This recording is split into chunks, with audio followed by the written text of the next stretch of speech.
Finished already?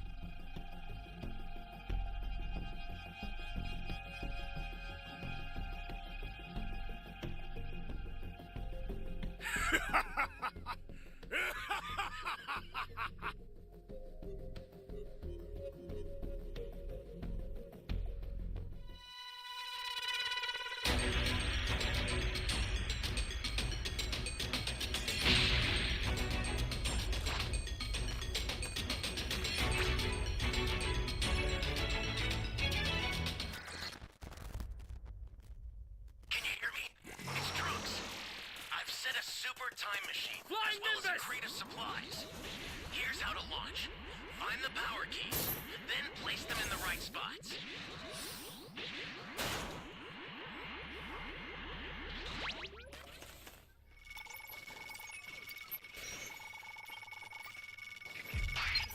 Thanks.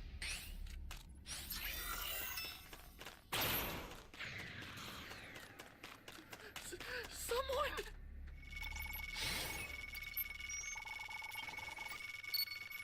You have my thanks.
Extreme caution if you're going to help them.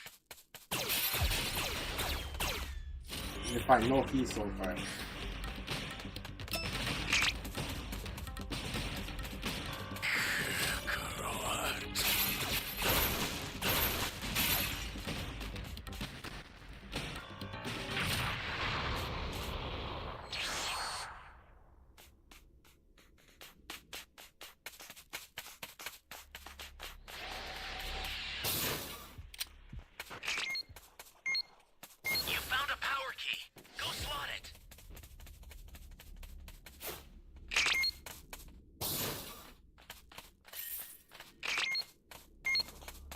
I did it. That's a new power key. Place it now.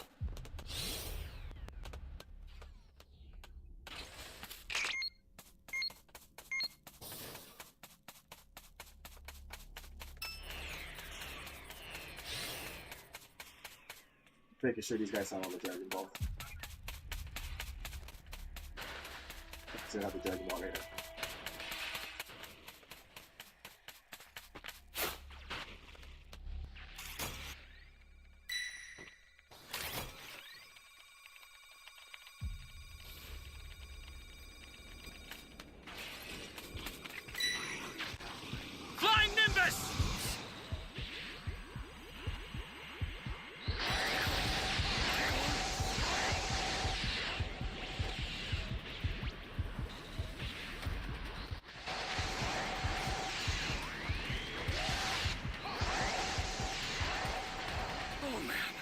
Out of there. An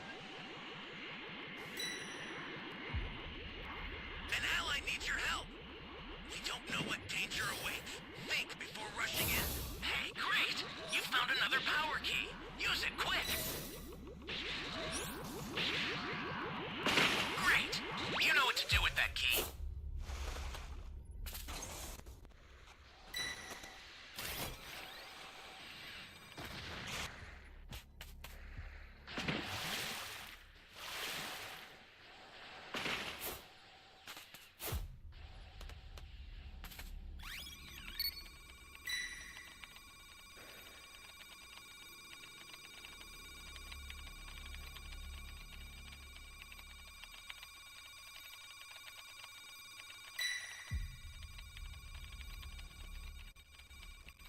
What's up, Robin?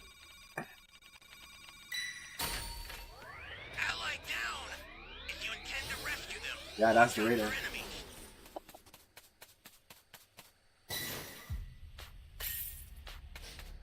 Flying Nimbus!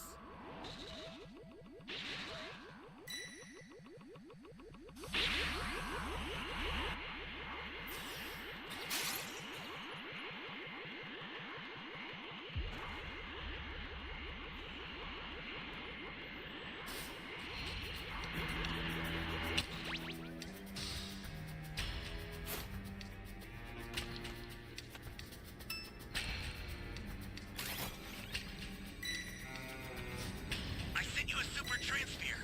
Use it to hold the enemy back. Faster, bad. Somebody's down. Exercise extreme caution if you're going to help them.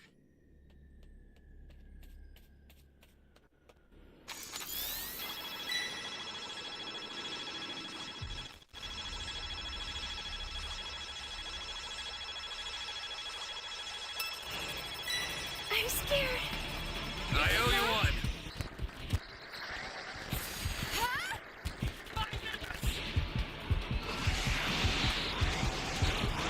Whoa, this raider's there before. We're cool.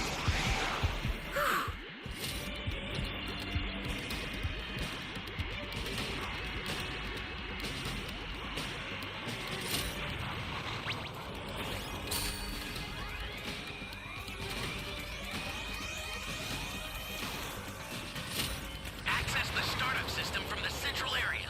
Just a little more to go, then you're done. Ally down! If you intend to rescue them, watch out for enemies.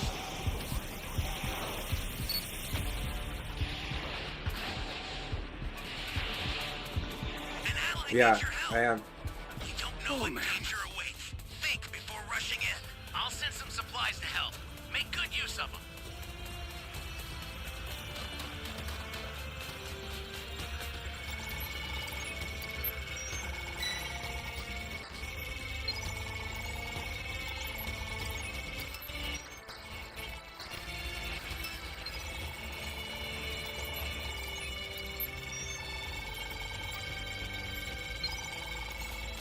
Flying Nimbus! Stay calm. Stay calm. Oh, man. I was gonna go for the transfer.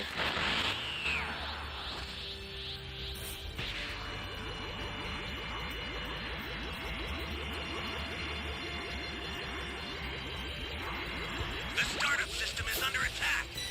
Stop it if you can, but retreat if you need to. Got it? The startup system's under attack. It's dangerous, so tread carefully if you want to get closer.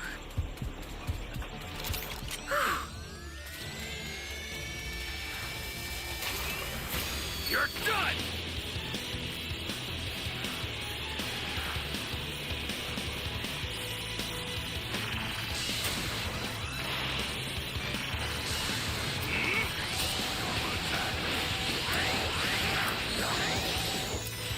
Don't work.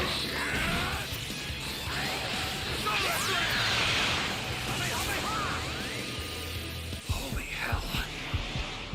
I tried. Ally down! If you intend to rescue them, watch out for enemies.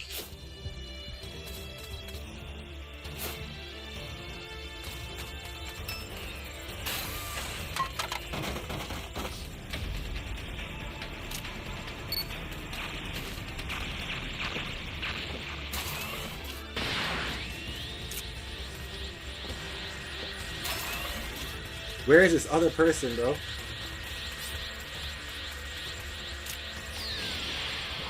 Lost Dragon Balls. It was? All these stuns got nerfed, bro. Trash will always be trash. Just me and this other person. We can't win.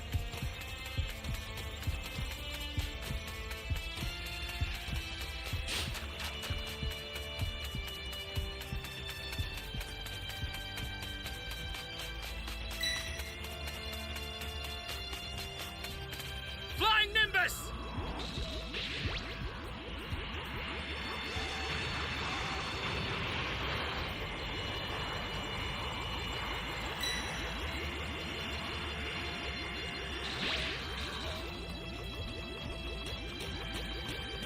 If I can make it to the time machine last minute, I'll do it.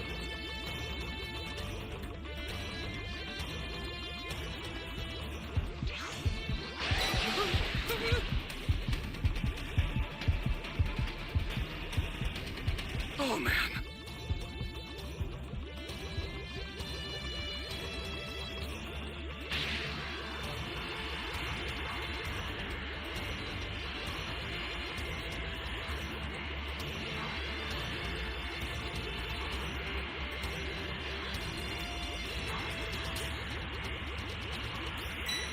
You're definitely getting a stream snipe.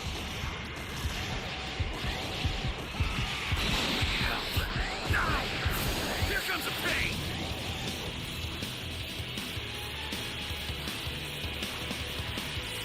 Trash will always be trash. Go left there! Foolish worm! Where's my teammates? Finished already. Come on!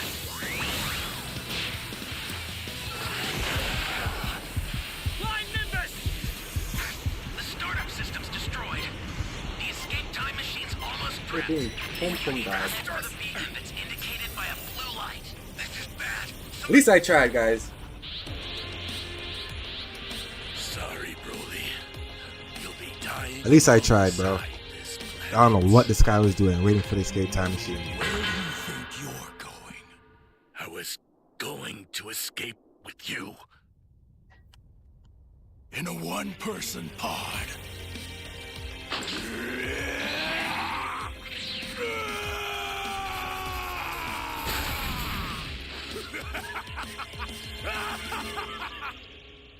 It's all good.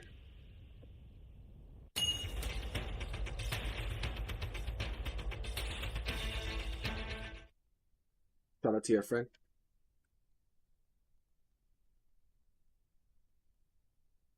Taking her stance, she beckons he show everyone the power of the legendary Super Saiyan, warning she won't go down easy.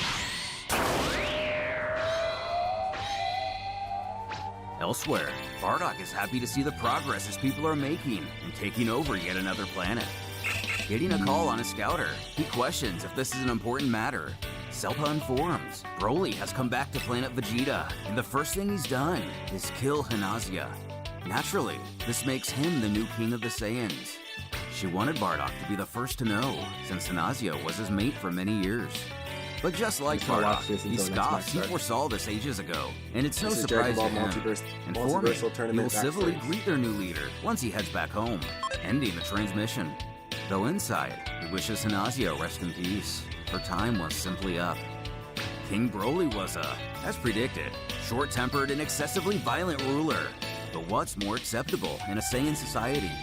From time to time, he would even use his Super Saiyan form, but never faced a genuine challenge, so his legendary state remained dormant, leaving the king mostly sane.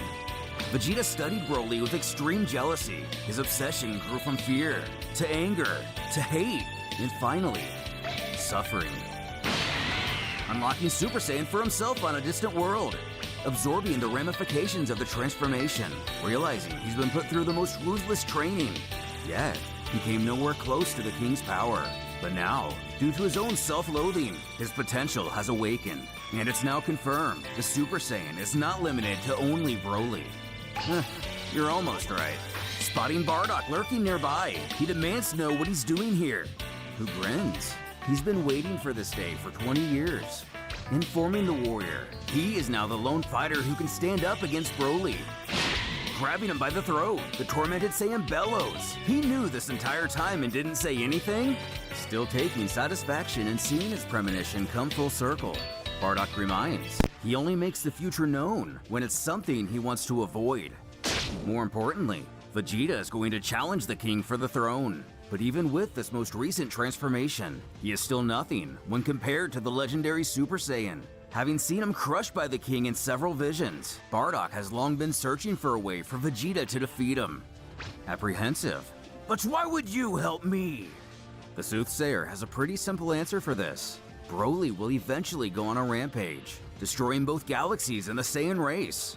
Vegeta won't. Each time, Bardock devised a plan. A vision would inform if it'd work.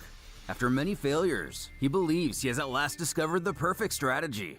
Admitting to the warrior, he won't like it, but it's undoubtedly the best option. Indeed, Vegeta despised the idea, but would come to accept it after seeing how outclassed he was by Broly.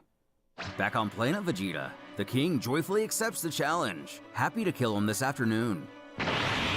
But upon revealing he has also achieved the Super Saiyan state, Broly excitedly moves the fight to right now, but shouting for them to wait. Vegeta Sr. quarrels the strength of 2 Super Saiyans is unheard of. With that kind of power, their duel will kill them all, urging they instead find an isolated planet where they can both fight without any exterior concerns. Another Saiyan backs up this idea, but the king refuses to wait. Trying to appeal to Broly's ego, he urges. His king is wise, and he knows the fight will be much better this way, who in turn offers exactly 1 minute to find such a world. And doing so, plus a bit of extra time for preparations, the pair head to their respective pods. While it'll take a few weeks for them to arrive, luckily, they'll slip into hibernation and the trip should seem instantaneous. Time quickly passes, and an alien soldier alerts his superiors. It appears 2 Saiyan ships are approaching. Baffled to find Saiyans all the way out here, he orders his men to fire. Touching down on the ship, an armed platoon rushes to greet him. One warning, they turn around immediately, as this place is very dangerous, causing Vegeta to mock. Of course it is! We're here!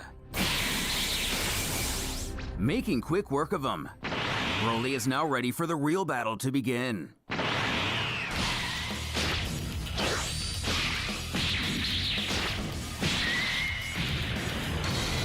Getting a slight edge, Vegeta realizes Broly is no expert fighter at all, only immensely powerful. At this rate, he'll be able to kill him by himself.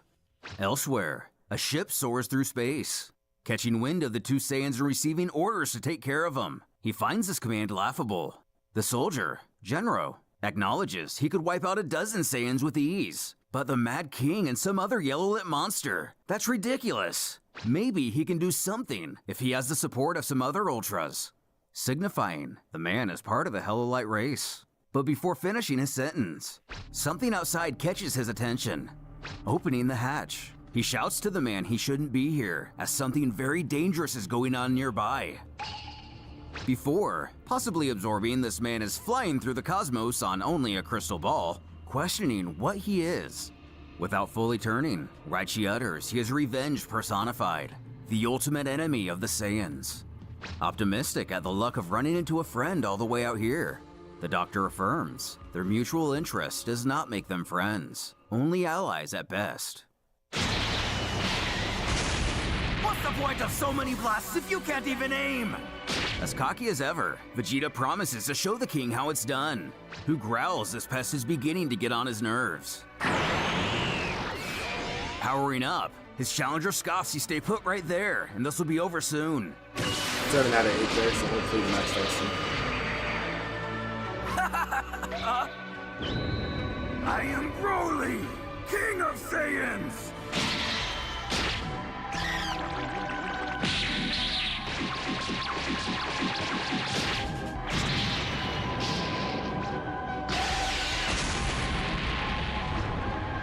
No! Finished already?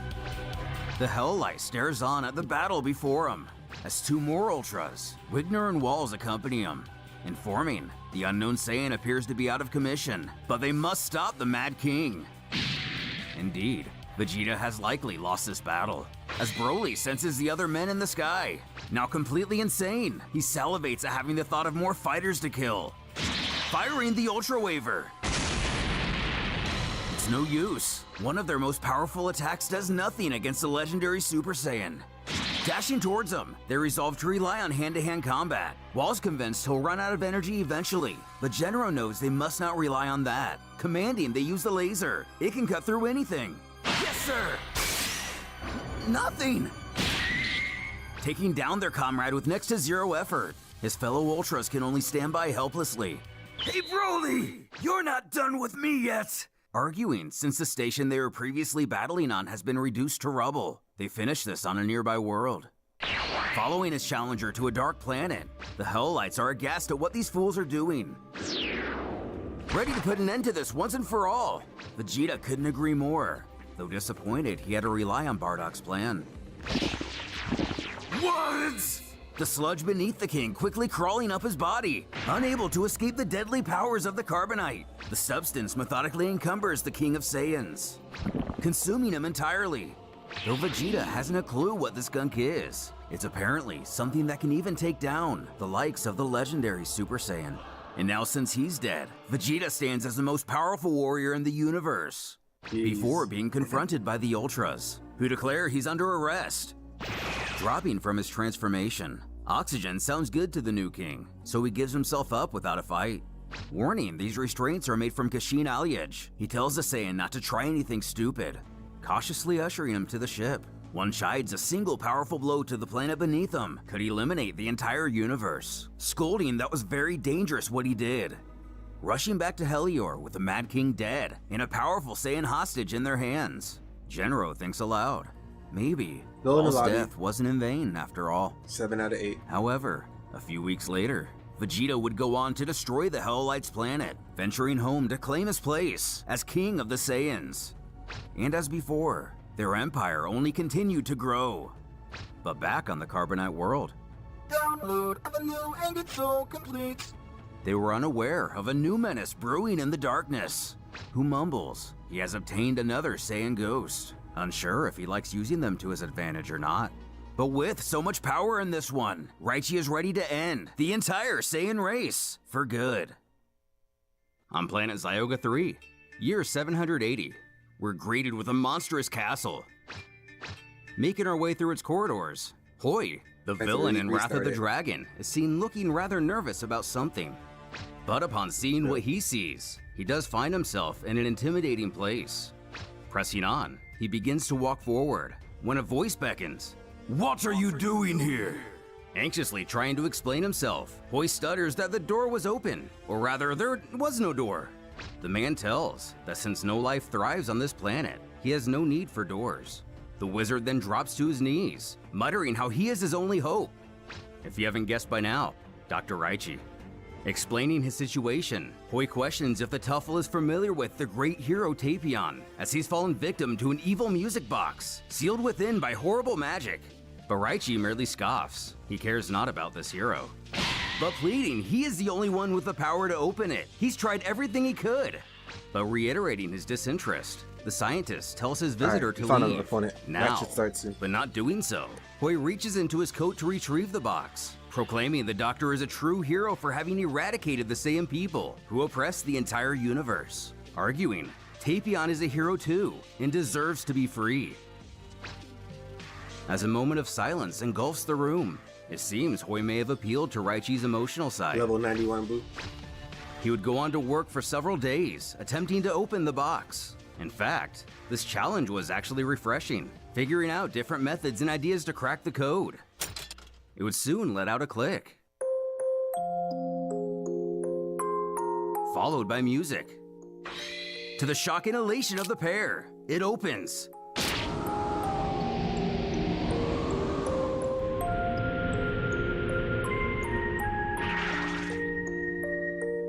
A powerful energy is trying to escape.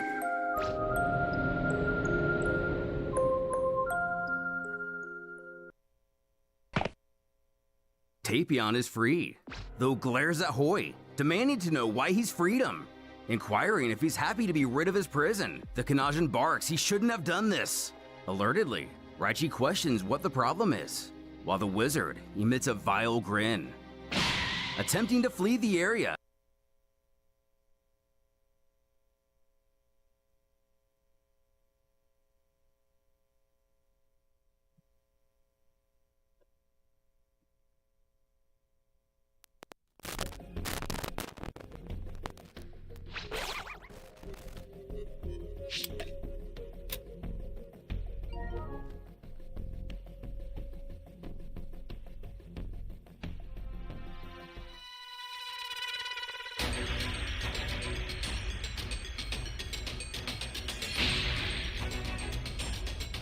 Find as much civilians as possible.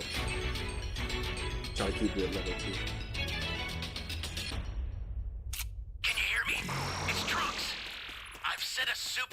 machine, as well as a crate of supplies.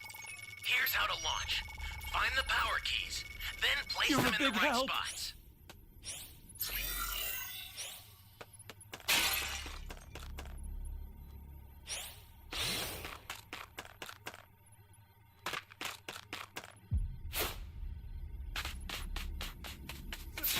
Where am I?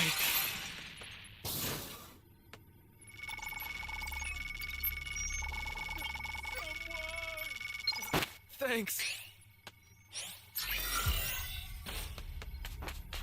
You found a power key. Go slot it. Someone! I got you. Thanks.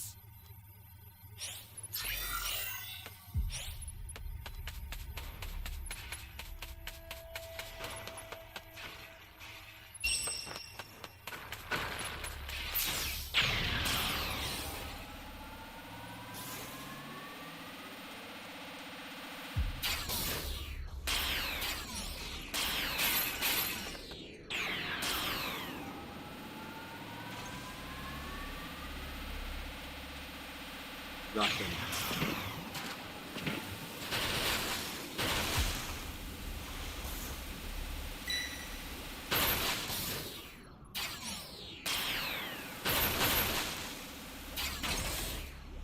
We have to find a key quick. Okay, we found A. Okay, say it.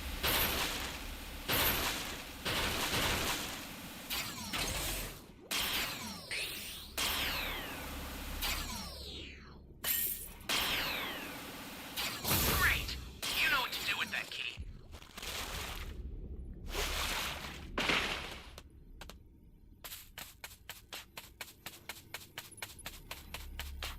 Welcome. Thank you. Close.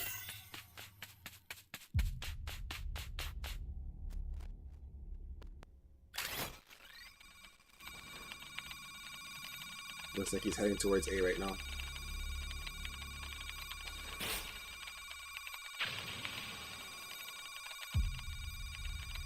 That's a nice Ally down! If you intend to rescue them, watch out for enemies.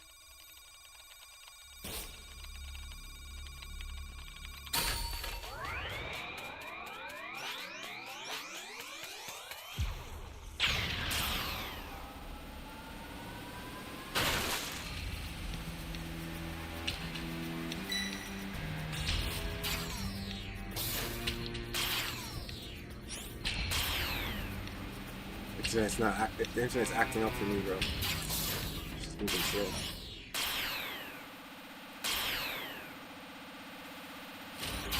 That's a new power key. Place it now. Great. You know what to do with that key. That's a new power key. Place it now.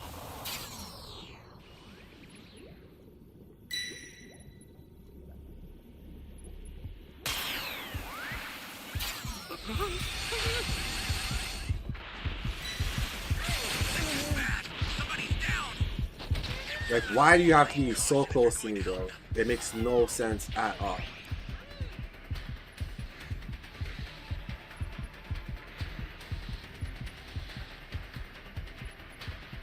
Oh man. Like, what, you thought I was gonna save you? This guy comes right to me, bro.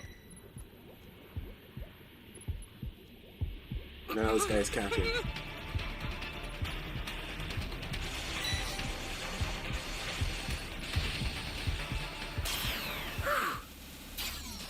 No sense here, I do.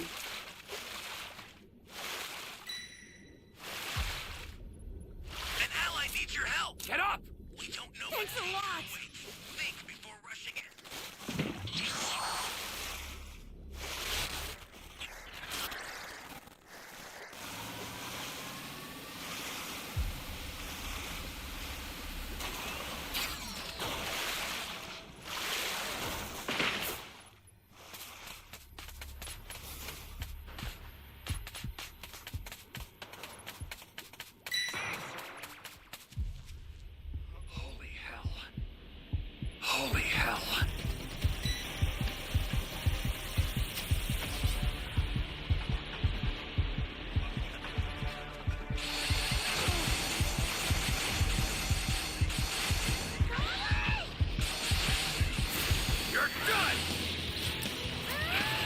Bro, I wasn't even close to this guy.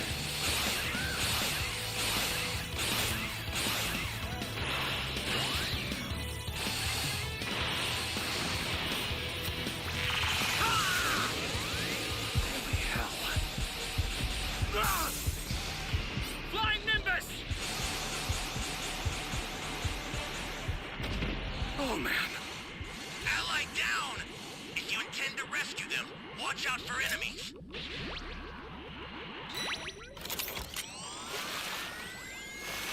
At least we did some damage. We lost a player.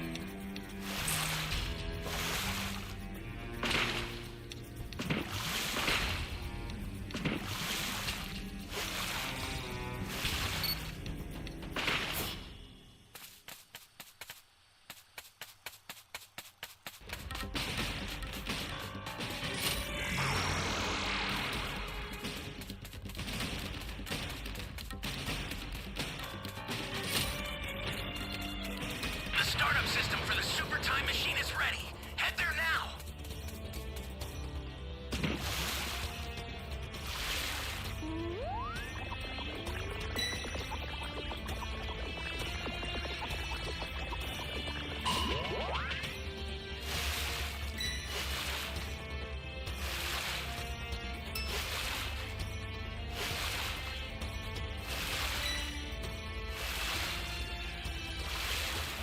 An ally needs your help.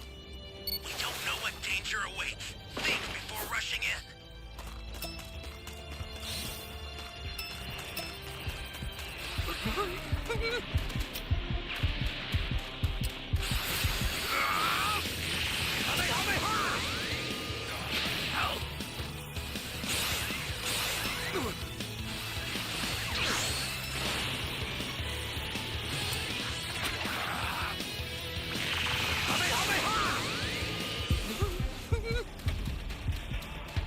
How did I miss that? I do not know. This is bad. Somebody's down.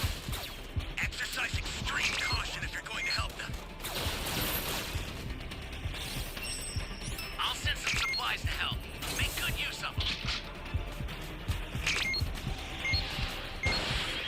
Oh man.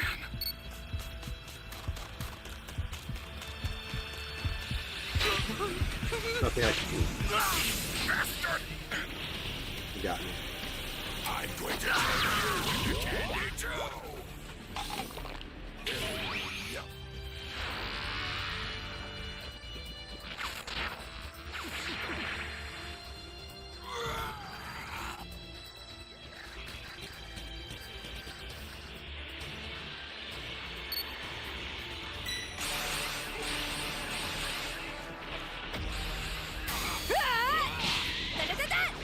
You okay? I owe you one. Flying Nimbus!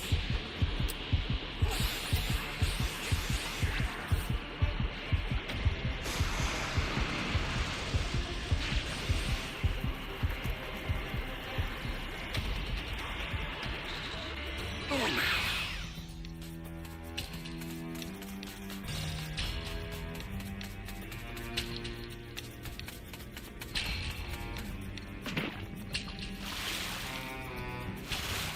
Yeah, we're cooked.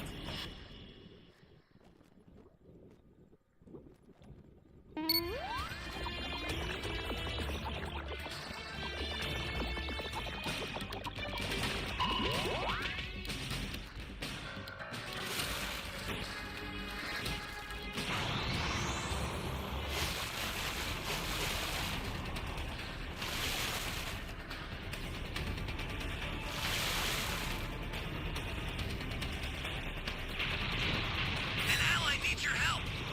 We don't know what danger awaits. Think before rushing in. This is bad. Somebody's down. Exercise extreme caution if you're going to help them.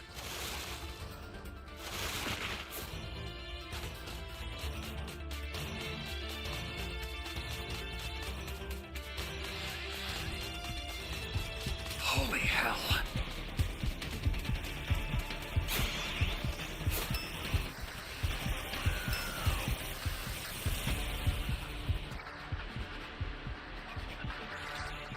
Oh man.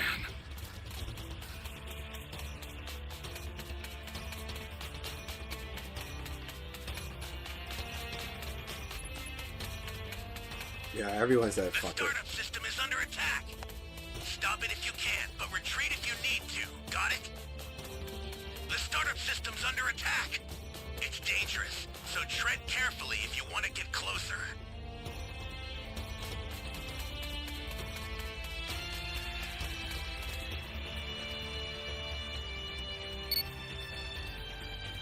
If he plays too long, I'll go to the time machine.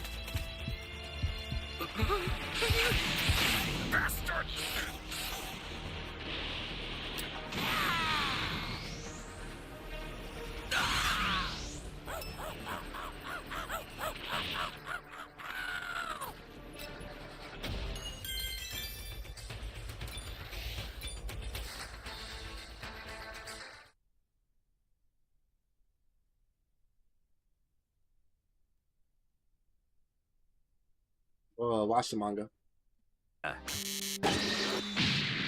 Raichi blocks his path with a hidden door, having misled him before. The doctor growls. The wizard isn't going anywhere, and for him to explain himself.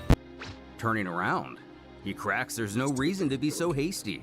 As the pair gaze on, he continues by stating he'll understand in time, all by himself, while radiating a strange energy. The Kanaja knowing exactly what this is, as the wizard cackles. He offers his thanks for the Tuffle's help, bidding farewell. As the bottom half of Hirudegarn appears, Tapion scowls. So, Minosha, you killed him! As Tapion goes on to play his ocarina, Raichi's tech begins to ring out, detecting a massive power here in the lab.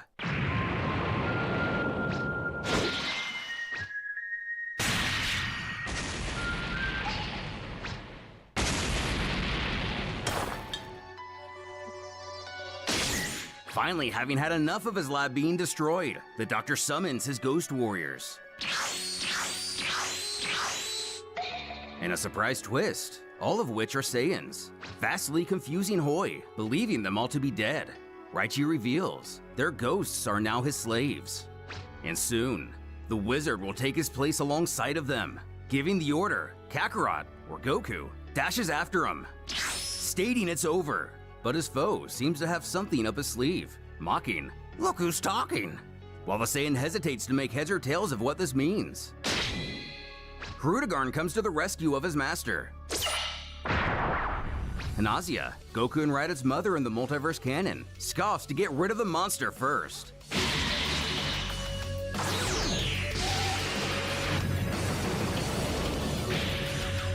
While the warrior believes this to be the end of the creature, Raichi isn't convinced. Shouting for her comrade to dodge, they're caught off guard.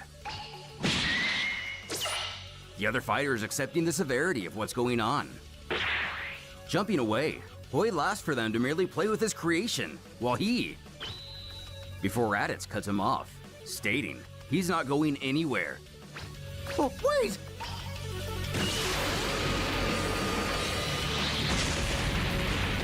As one of his teammates careens towards him, it causes a Saiyan to roar with laughter, cackling, "Ha ha! Who's the weakling now?" His mother urging he keep his guard up, as the giant is very strong, and there have already been 3 casualties. Her son horror-struck by this discovery. Inside the compound, Tapion reaches out for his ocarina, but can't quite reach it. When someone appears in front of him, Raichi, who calmly asks how this monster is linked to him. But the musical warrior only shouts for him to give him his instrument, though the doctor wants answers first. So he reveals the other half of this monster is inside of him. Gazing at the creature, Raichi takes a moment to think, finding this very interesting. Going back in time to year -425, in every universe of the multiverse tournament, Hoi unravels his side of the story. All of this began on planet Kanats about 1,000 years ago. His people were a powerful group of sorcerers. Using a local idol, they managed to breathe life into their invincible monster, Hirudegarn. Their plan was working to perfection. His people were about to conquer the entire universe. But the native Kanajians still had artifacts of their own, linked to this idol, and fought back. Eventually, they were able to cut the creature in 2, sealing each part within musicians, Tapion and Minosha. The 2 martyrs would then banish themselves into magic boxes, which were hurled outwards through space. So the sorcerers sung out for ages, hoping to one day retrieve their lost power. While it took hundreds of years, new generations moved from galaxy to galaxy, eventually finding the both of them in year 214, residing in a territory under Prince Cold's control.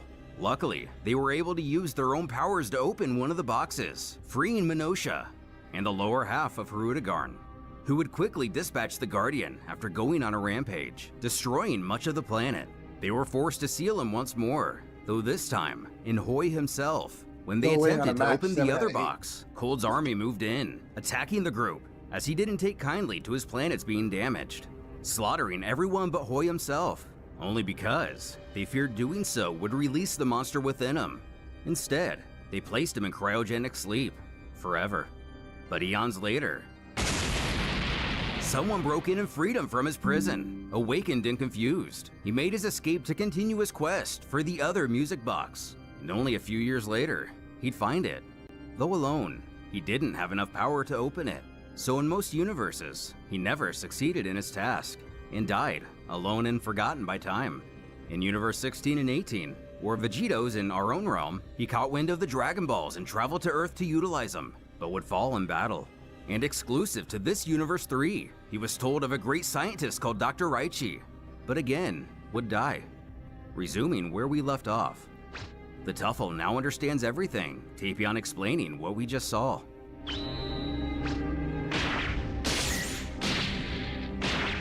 Gaining control over the situation, the scientist knows the first thing that must be done is to seal this half once more. Picking up the ocarina, again, Tapion pleads for him to hand it over, vowing to seal this half within him as well, clearly seeing he can barely hold back the half he already contains, not knowing what else they can do.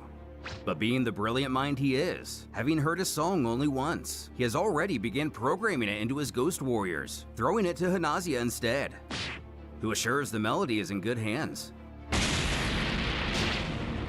While the Saiyans aren't faring too well, she bellows out to those still alive, demanding they keep the creature busy a little longer. Their attacks only managing to slightly slow it down. And suddenly, Tapion falls to a knee, struggling to speak. Hirudegarn is calling his other half. Raichi questions if he'll be able to hold it in much longer, but unable to answer. Things aren't looking good. Just as the tail is about to take out Raditz, the song begins to echo through the air, stopping it in its tracks. Just as things are looking up, Hanazia is struck down. Still not panicking, the Tuffle is merely frustrated at the uselessness of these Saiyans. Trembling, Tapion apologizes, as he's not able to hold the monster back any longer. Looking on, Raditz knew there had to be another half. Gherkin rushing in to grab the flute, even mocking the creature that he'll never touch. Him, Raditz again laughing aloud, as given how these elite fighters treated him his entire life, it's only fitting he still carries a grudge. Looking around for the musical thing himself, the upper half makes its approach. Growing concerned with the situation, Raichi knows he needs to summon more warriors, as Raditz quickly finds what he's looking for. And realizing this thing can't fly, or at least its legs can't, the Saiyan takes to the air, chuckling for this lowly insect to stay down there. Playing the melody as instilled in him by the doctor, the creature becomes sealed once more.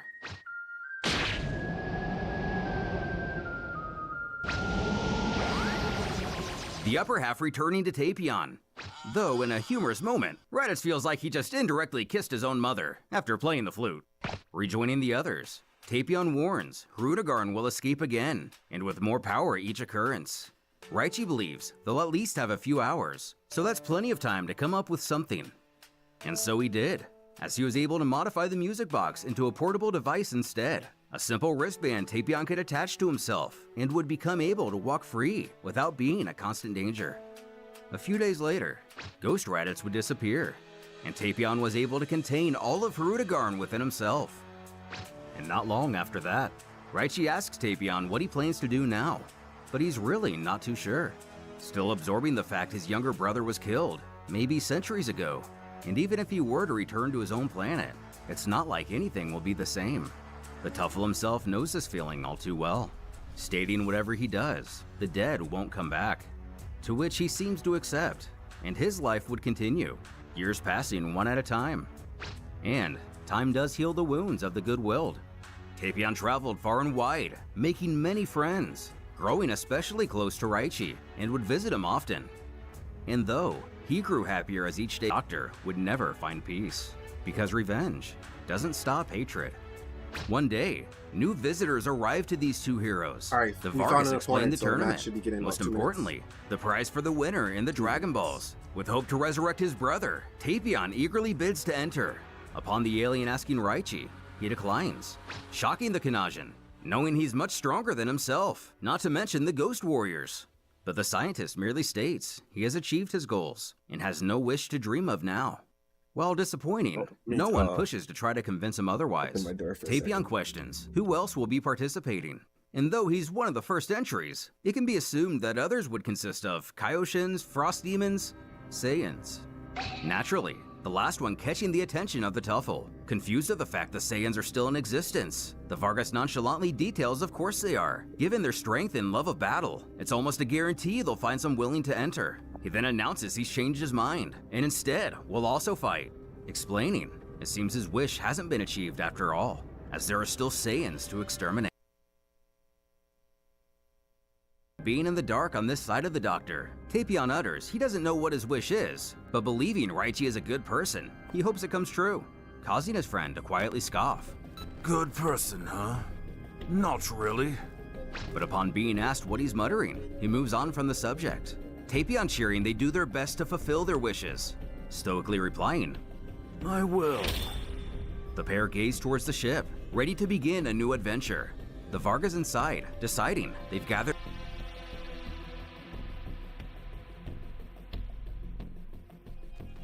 Pitiful. Such is the way of human pests. What's up, Ive? How you doing tonight?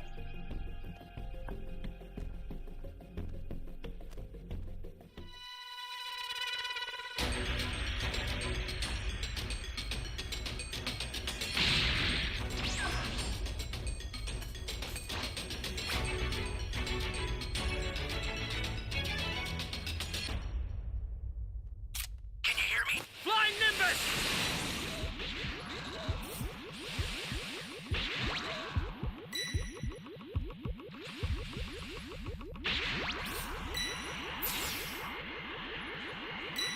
Heck out of there.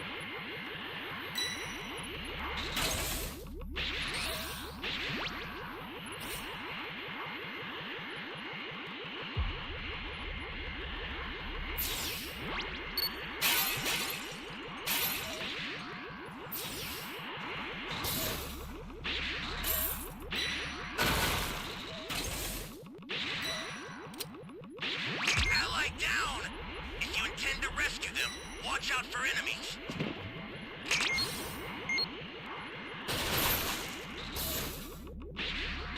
You found a power key. Go slot it.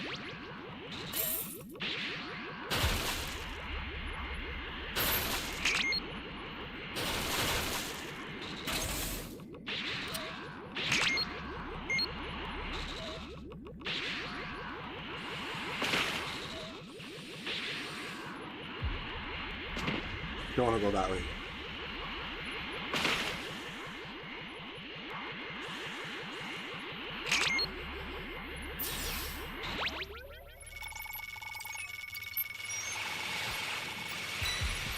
You have my thanks.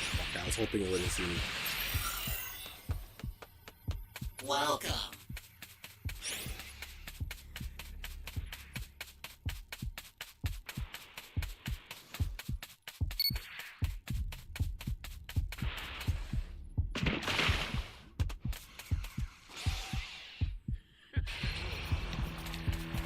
Flying Nimbus!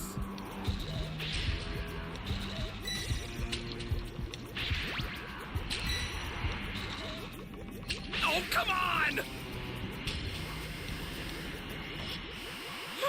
It took too long to plant the key.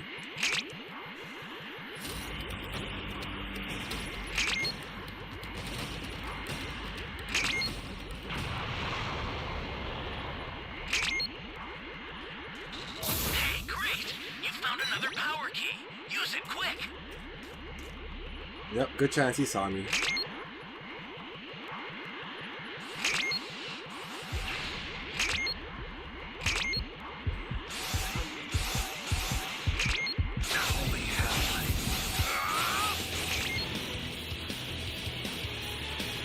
Where's this damn key? Great! You know what to do with that key.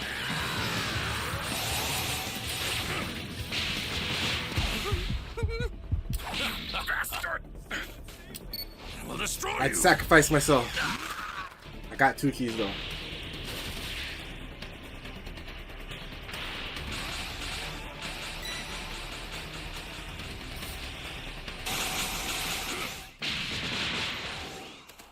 Galactic! Somebody's down! Exercise extreme caution if you're going to help them. Thank you.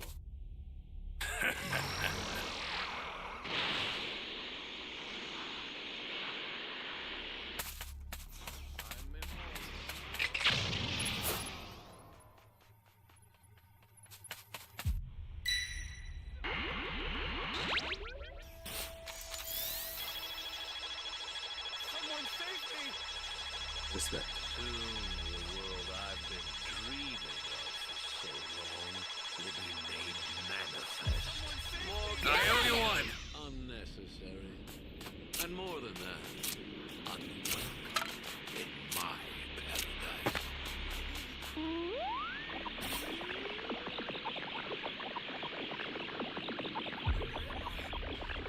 Only a select few deities are allowed to manipulate time. It's one more reason why you miscreant. Ally down! If you intend to Bro. resist us, watch out for enemies. Guy's just camping the guy's body. Where am I? You don't know, where are you? Holy hell.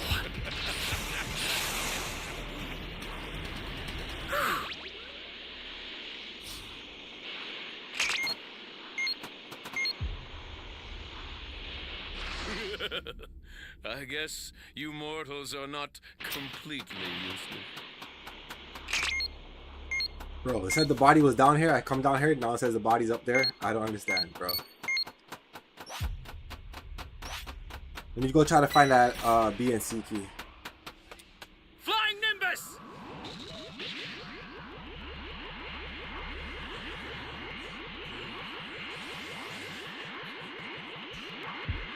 Holy hell. Bro, why are you bringing him to me, dog?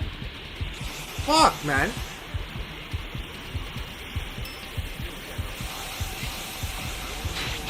Bastard! My vision for the world shall be realized. I don't know what to say, bro. I honestly don't know what to say. Sometimes these guys have to be from a third world country, bro. They have to be from a third world country, bro. Honestly. Because them idiot.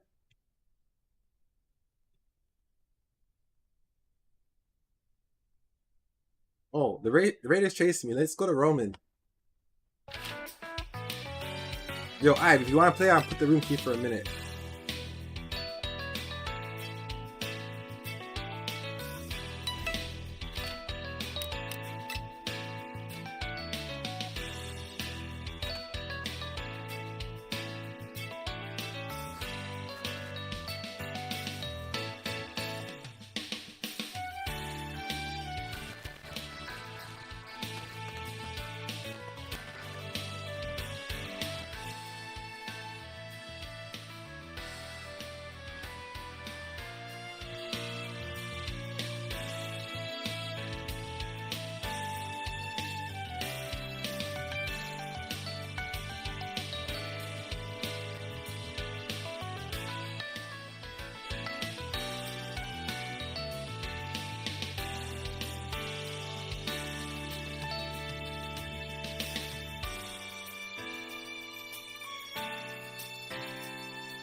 You snooze, you lose.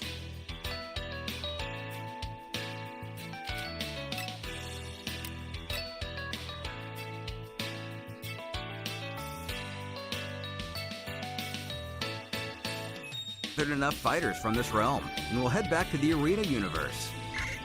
But not before they get a new blip on their radar, discovering yet another warrior with great power, finding who we know as King Piccolo on a small world called Earth. Which is strange, because it's the first time they found a notable warrior on that planet, believing it's most likely a fluke. When they alert someone, standing in the shadows to explain the situation, they'll be making one last stop before heading to the arena. But the psychic combatant assures it's no problem, as he already knew of the delay. In Universe 3, year 752, around 18 years after Goku would be born, the entire universe has fallen prey to the Saiyans, a warrior race that pillages and kills for fun. Inside of the attack ball searing through space, we're introduced to a trio of Saiyans we've never seen before. First, there's Kali, a young girl who yawns out that it looks like they finally reached their destination. Then a boy, Kumpin, also with groggy eyes, shouts, "Finally! I've been dreaming of meatloaf for months. I'm hungry." And finally what appears to be another girl, Chirito, who questions the others what this planet was called again. Of course, it's Earth, on which the average power level is only 3.35. Looks like that farmer with a shotgun. Rifle! It's clearly a rifle! Farmer with a rifle was a little more beefy than we've been giving him credit for all these years. Zooming out on the 5 pods, the new voice protest said he can't really understand why they need a babysitter for such a weak planet. Introducing a Saiyan named Reap. The cocky child continues, especially if it's going to be this loser. Referring to Raditz, though unfazed, he simply utters that he heard that. Looks like no matter the universe, the brother of Goku is fated to cross paths with the Earth. Below, we're greeted with a planet that up until now has been identical with its iteration from Universe 9, the universe where Krillin took over the Turtle School and Yamcha became a cyborg. From within Capsule Corp, a familiar voice beckons, "Master, we've been training for hours! I'm hungry!" Though the sparring rages on despite protest, Roshi implores that endurance is vital to becoming a competent martial artist. While the height-challenged warrior argues that eating is vital too, a certain wolf marks its prey. And has a tertiary comment on how concentration is as well vital. Dropping Krillin to the ground, their teacher congratulates Yamcha on a job well done. As Bulma comes speeding out of her home, pleading with the gang to look at the news. Something horrible has happened. On the TV, a newsman trembles to report how a massacre without precedent has taken place. Every inhabitant of several cities have been killed, even children. The assassins have a human appearance, but bullets don't seem to have any effect on them. They are fast, powerful, and ruthless. These demons look to be en route to their next destination, East City, urging citizens to run quickly and take shelter. Our heroes look on at the awful situation before their master instructs them to pack their bags. They need to go. But if this takes place roughly around a year before the 22nd World Tournament, surely they're walking into a slaughter. As the city of their current location lies in ruins, the children clearly get a kick out of their one-sided extermination. Meanwhile, Raditz chastises one of them, lecturing how she needs to focus more on teamwork. She must pay more attention to her comrades, while the others find a laugh in seeing their counterpart get told off. In the air, Chirito informs that was the last of them. All of the runners are dead now. When someone evades her detection, Mercenary Tao. He confidently sneers that these individuals must be the assassins everyone is talking about. The young girl is a bit bewildered. Who is this guy? She didn't even hear him arrive.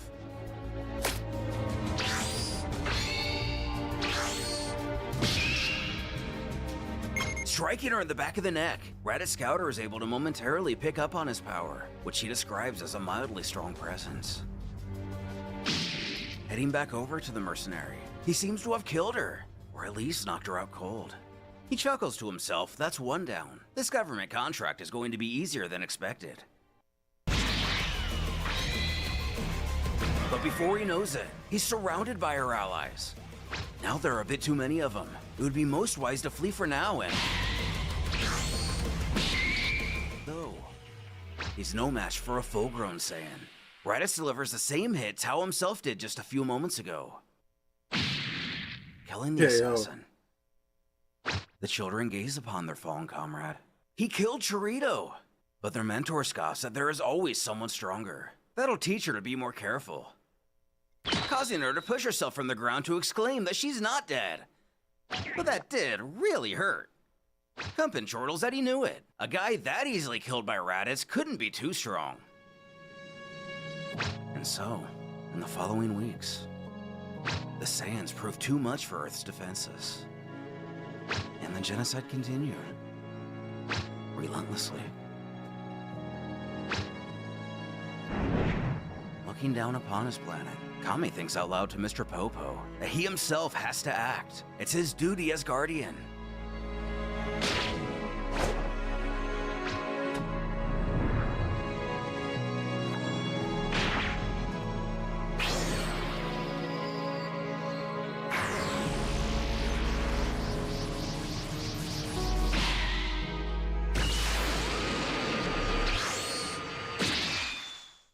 Kami is able to effortlessly slap away the blast of one of the youngsters. She furiously calls out to know who this is.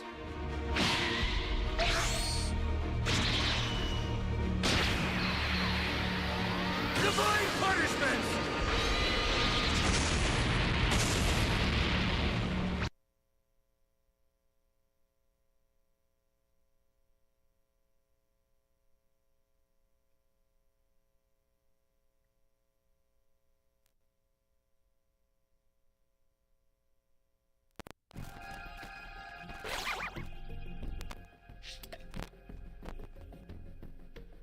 As long as we keep him to level 2, it should be an easy match.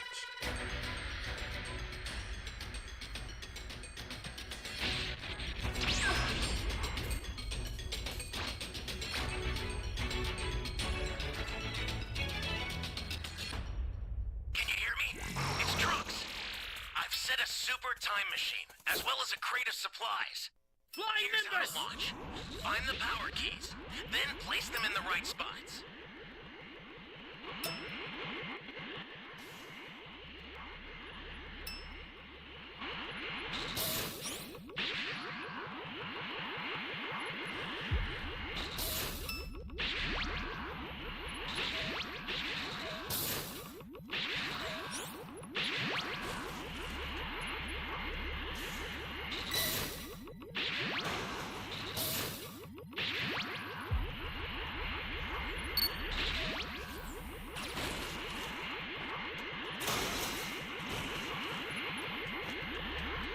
Please help me.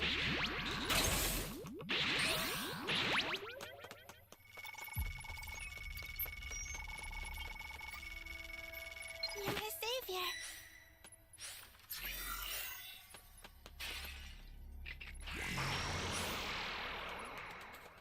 It's unfortunate. You found a power key. Go slot it.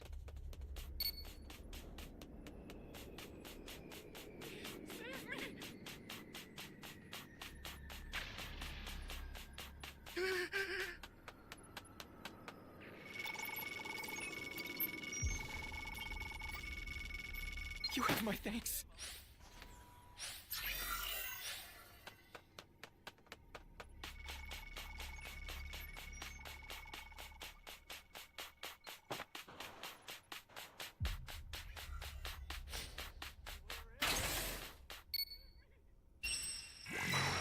I can hear these guys. Where the fuck are they?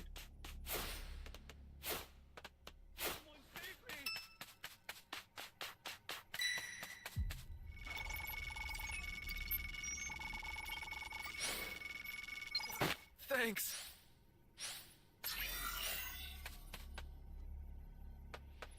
That's a new power key.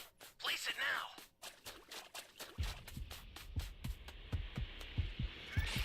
Ally down. If you intend to rescue them, watch out for enemies. Right in front of a civilian.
Ally down!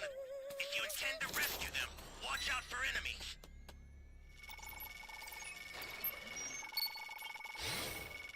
You got 5 Dragon Very Balls? much. Guy's sold.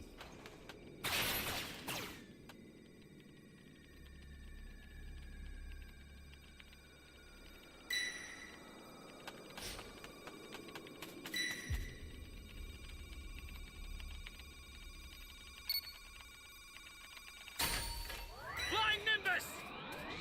Flying Nimbus!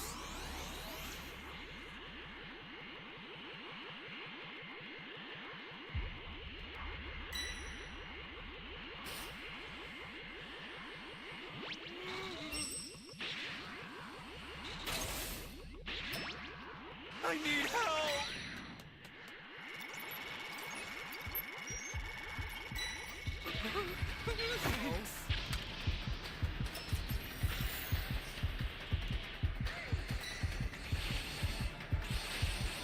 An ally needs your help. You don't know what danger awaits. Think before rushing in.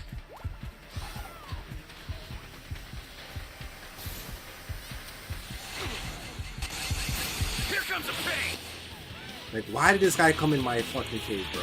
Seriously.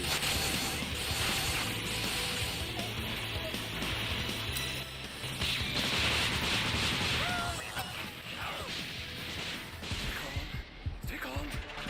Bastard!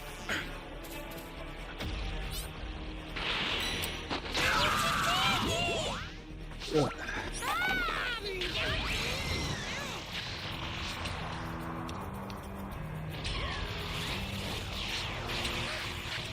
I don't know, guys.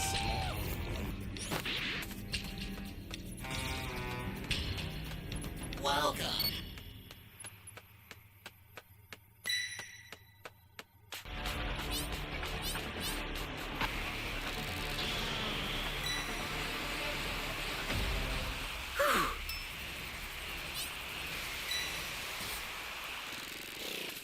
Get up! I owe you one. Yeah, I did fight Goku Black before. Ally down! If you intend to rescue them, watch out for enemies. You know what? I should save this person. And I missed that box right there. Thank you so much.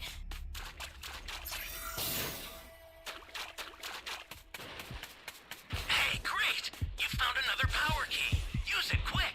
You know the D key? Holy hell.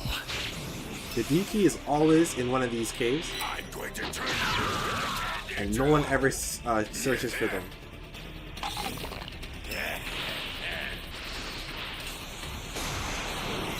It's always in that cave right there, or that other cave right there. Let's do this! You okay? But oh well, we'll wait till a few more matches till we get rated again.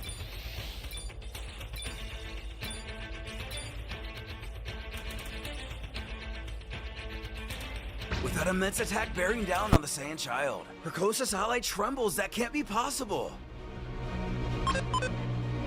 Yeah, I faced Goku Black. We got cooked.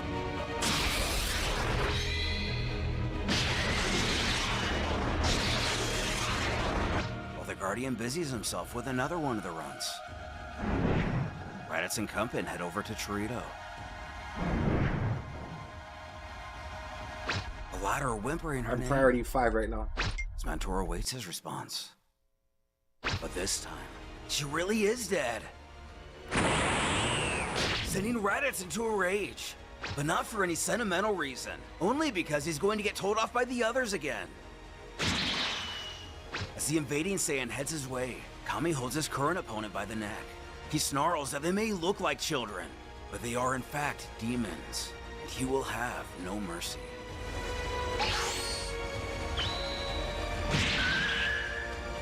Although Raditz is able to get in a shot on the Namekian, he's able to compose himself. However, he can tell that this adult is very strong. The duo glare down at Earth's last defender. Raditz apologizes, but he is responsible for the security of their younglings. They're his army's future after all. But army? The situation just got much worse than Kami feared. That's when the former recognizes his new foe. He's a Namekian, isn't he? Something at this point Kami himself doesn't even know. Regardless, Raditz believes this must be destiny. He's killed a bunch of his kind, and he'll just be the latest to join them. Yo, what's up? But before the blast is able to connect, Mr. Popo thinks quickly and gets the God of Earth out of the battlefield. Something that could have been useful many times in the official series. But this information isn't lost on the Saiyans, baffled how he could just disappear like that. Back on the lookout. What's up? Kami thanks him. Having the chance to feel up close the strength of this adult alien, he now knows how terrifying his power truly is. He can't even wound him. Again, with a big brain, Popo suggests they can surely trap him with magic, which is very possible. But if he's to be believed, there's an army of warriors just like him, and it's much worse than they imagined. They need to prepare for more invasions, and they need enough strength to push them all back. An entrapment spell would likely only work for so long, maybe even only once. And strong enough, what could that entail? Summoning Shenron, whether already in possession of the Dragon Balls or not, the Serpent beckons what his users wish. Right now we're 7 out of 8 players. Simple enough. Just need one more. Kami wants to have his full capabilities of Yonder returned to him. Surely this means youth. What could he also mean? Without hesitation, Shenron states it shall be done. As predicted, Kami is no longer the distinguished guardian we've always known, but a proud young warrior. Although, he senses he is not complete, causing the dragon to inform that the rest depends upon himself.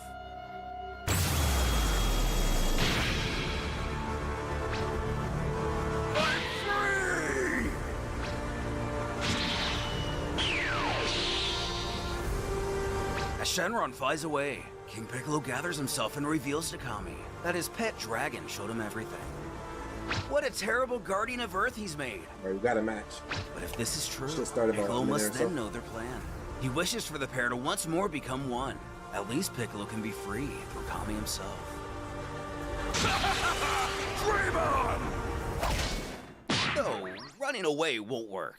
This time, the god has taken precautions to assure the evildoer won't be able to leave this lookout on his own accord. But if that's the case, the demon figures he'll simply stand by and enjoy the show, taking his place on the edge of the floating sanctuary. He chortles that he likes these demons, although they do lack style, commenting, Oh, 8 and 1. That little one's good. Unfortunately, there's no time to spare. Kami relents that his evil half wins. Piccolo will be the base and in control of the fusion. He instructs him to place his hand upon him.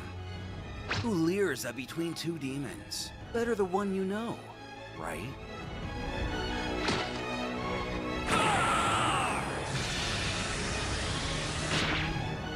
As the merger completes, the now singular Namekian screeches out that Piccolo Daimao is back.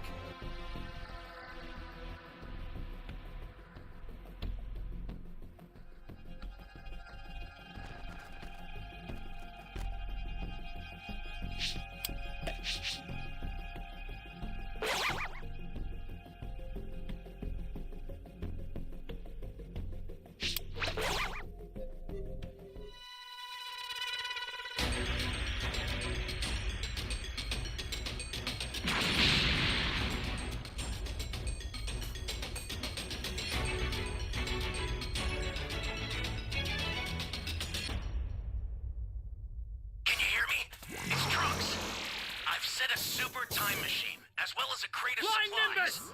Here's how to launch. Find the power keys, then place them in the right spots. You found a power key. Go slot it.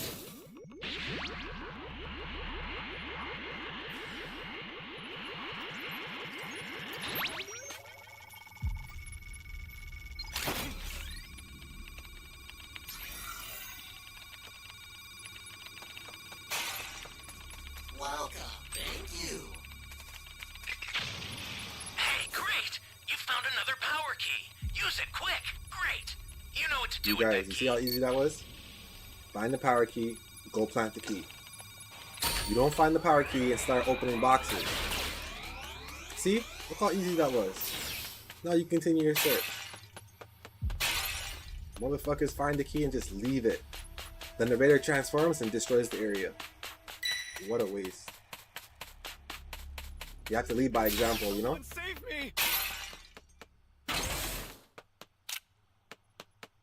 Where am I?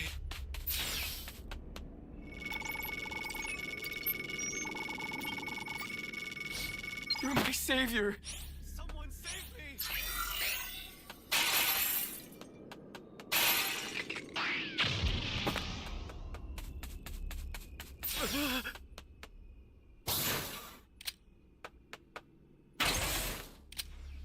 I'm gonna head to E after this.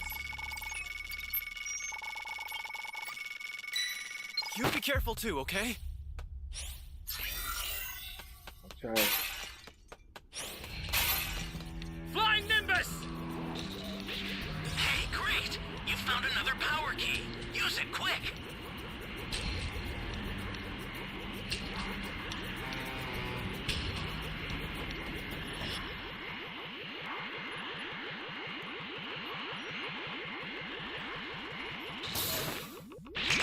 Great! You know what to do with that key.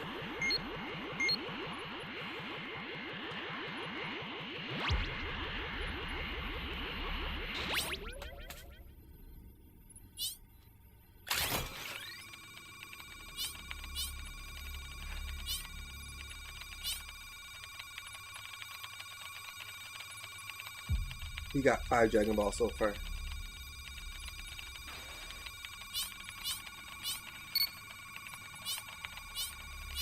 I have a radar, so I can go try to find another 2.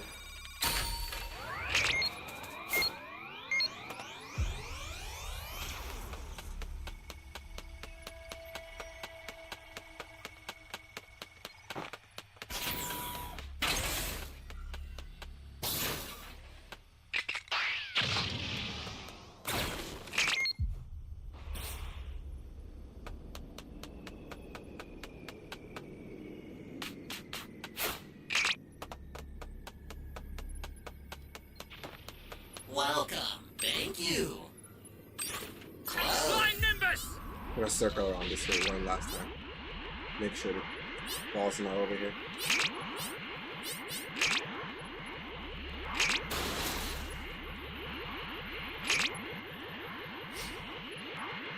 Got 6. If we can get the Dragon Ball and plant this key, we should win.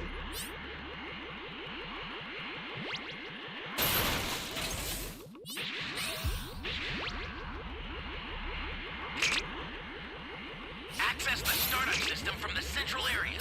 Just a little more to go, then you're done.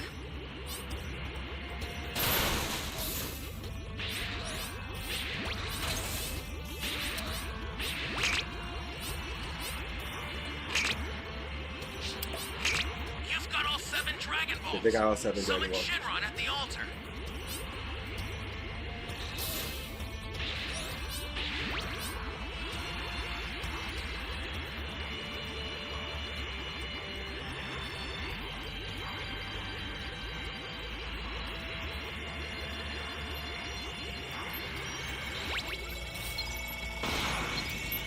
I don't even know where this Raider is, bro.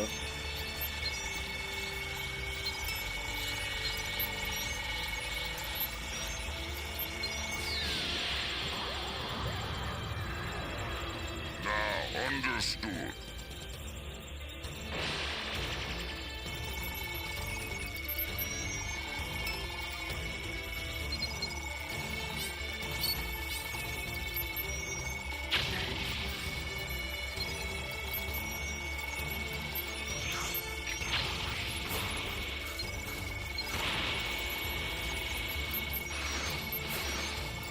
Where'd this guy go?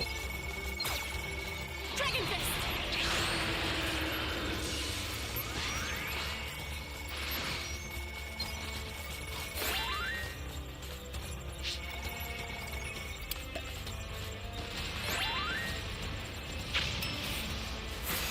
We're just showing each other.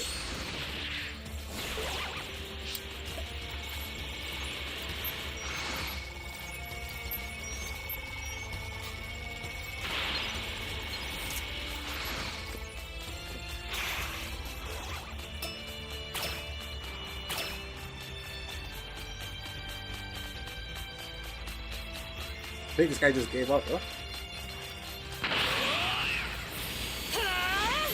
You're done! Alright! That's all you got?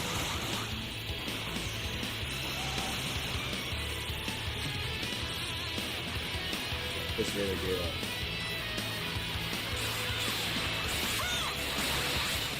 Get out of here.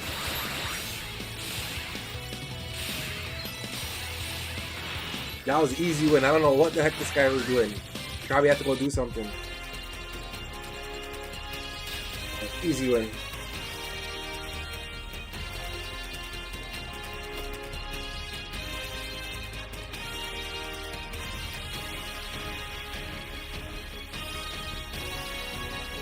Kind of sucks because he played real good.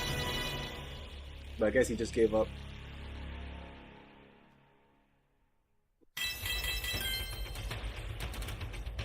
I didn't level up. Oh.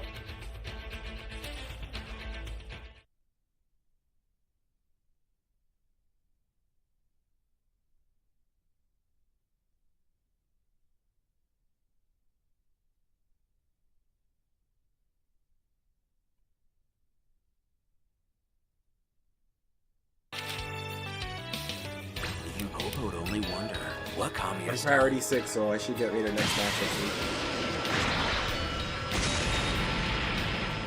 Blasting the genie in Sanctuary itself, Piccolo relishes in the full power of their youth, now on the side of evil. That's all Kami has managed to do. Though, he thinks he will put an end to these little invaders. After all, it's his job to make the humans suffer. While he heads off in the direction of the Saiyans, one who finds himself on a sparsely inhabited island. The villagers cower in fear as one pleads for him to at least spare the children. But what do they take him for? Not a complete monster worthy of drop-kicking a giant wood chipper. No, no, no! That lacks cruelty! What a waste!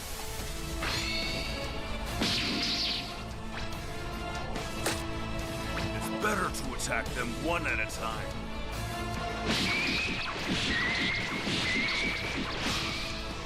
After showcasing his superior speed, the fused Namekian grabs the kid, growling that the right way to do this is to make your prey suffer slowly. And see the fear spread across their face as he hoists his foe into the air. Before finally... Killing them in front of their close ones! I'm getting tired of this Namekian!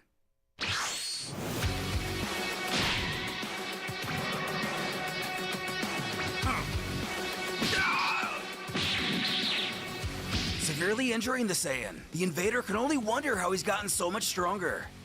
As the kids begin to shake and ironically shout, he's a monster, and they should run for it! The Namek sinisterly smiles for the little ones not to leave. Raditz dashes towards him and questions what exactly the Simple Soul is hoping for. His scouter is transmitting everything happening here. He can kill the 5 of them, but others will come. Thousands even. But Piccolo is looking forward to it. What a beautiful carnage it'll be.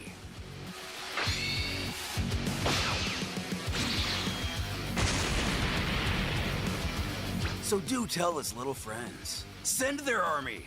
His own will be waiting. With the Saiyan dropping lifeless, the villagers all run out cheering and shouting for their savior, thanking him for saving their lives. But this only prompts the Namekian to laugh.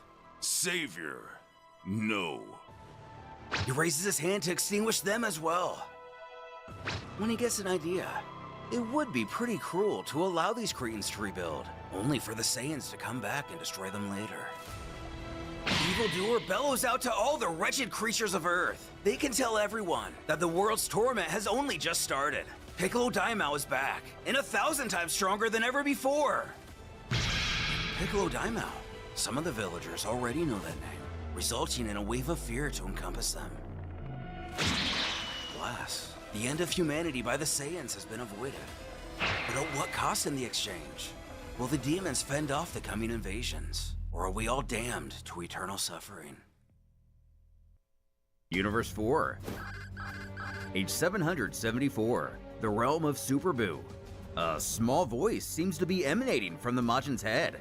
Boo's voice itself, actually, explaining to someone they are now smaller than a flea. Another voice replies, they're gonna need to find an exit after taking care of Boo. Goku and Vegeta, of course. But the villain taunts, they will never find their way out of here, and they're going to die. But scoffing, not necessarily. All right, guys, the prince got a Raider grabs hold of Fat Boo's cocoon. Spotting the villain up to something, Goku calls out for his rival. But it's too late, and he's consumed by his surroundings. Steam firing from his pores. The Kais look on with a sense of horror in their stomachs.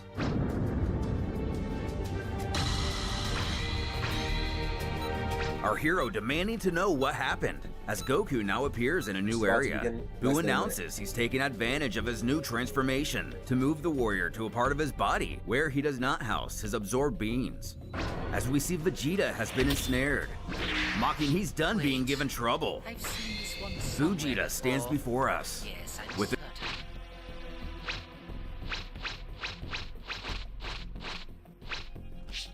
Make me immortal!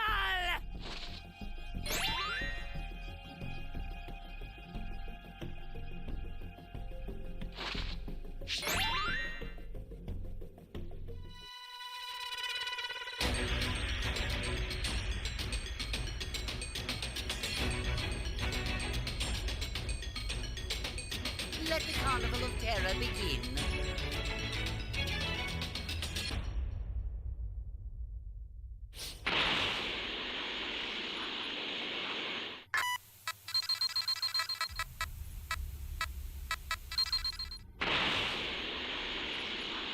One's over here, not good. Give me the Dragon Ball. You won't get your wish. Dragon Raider or Civilian Raider? You have my best.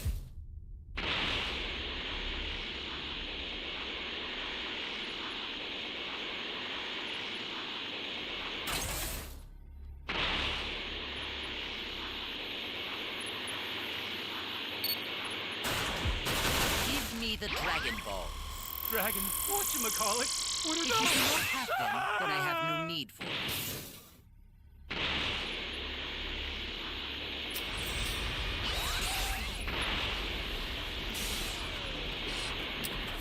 It's over! All right! What? After him!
My Dragon Ball.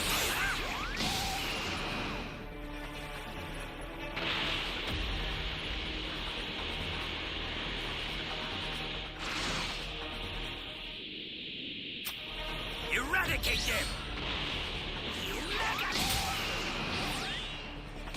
Guys outside revving his engine. That's just about to blow the fuck up.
They have 2 level 3s. I need to get rid of one of them at least.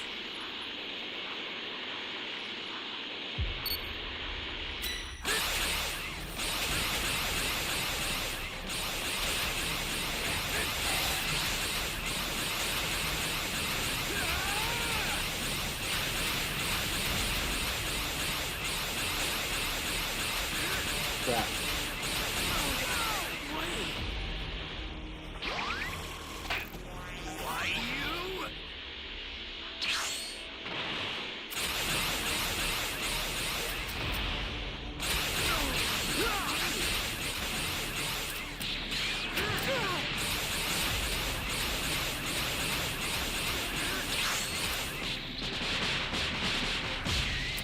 You won't be able to cheat death again once I've torn you into a million little pieces.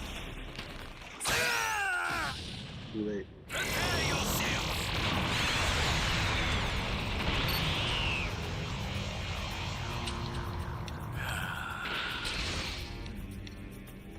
What do you mean? What mode am I playing? I don't understand your question.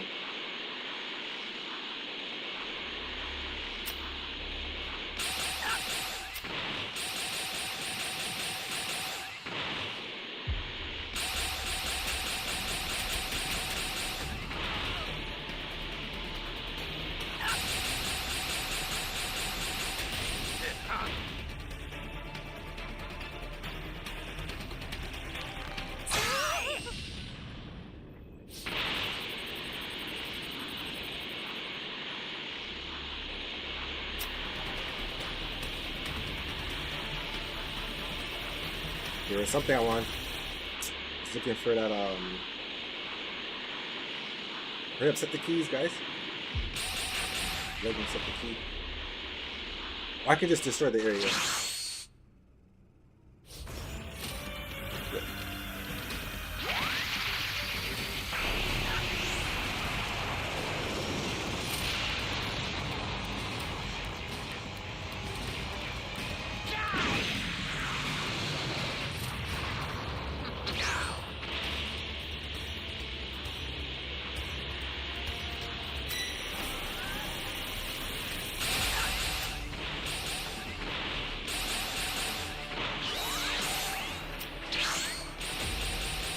Ooh, I dodge that.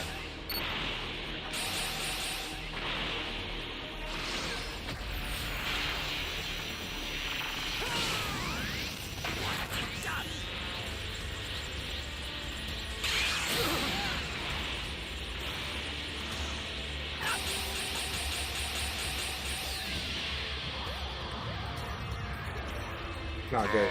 Understood.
When I transform just now to my level 4.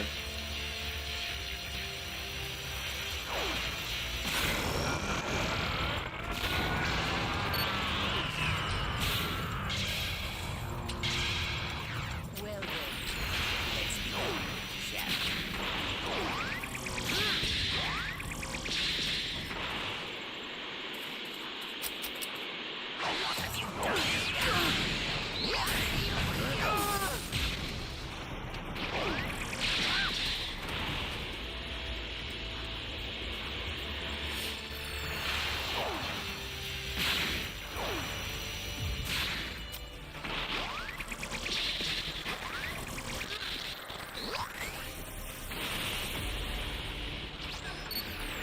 I can't hit this guy, bro. He's too high.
I gotta hide. Okay.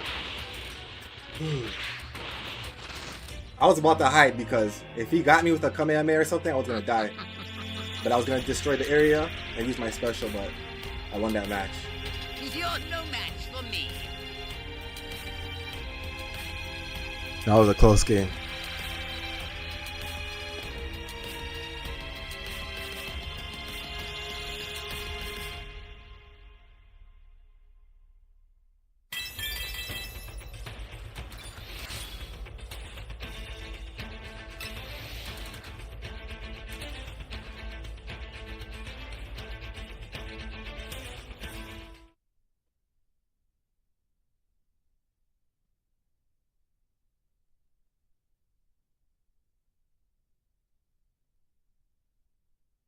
This most recent absorption, not only does the Majin's power skyrocket, but his intelligence also greatly improves. Feeling the changes, he can feel the prince is a very motivated individual, mostly appointing to face Goku. Chuckling, he owes it to himself to give Vegeta that satisfaction before taunting our hero.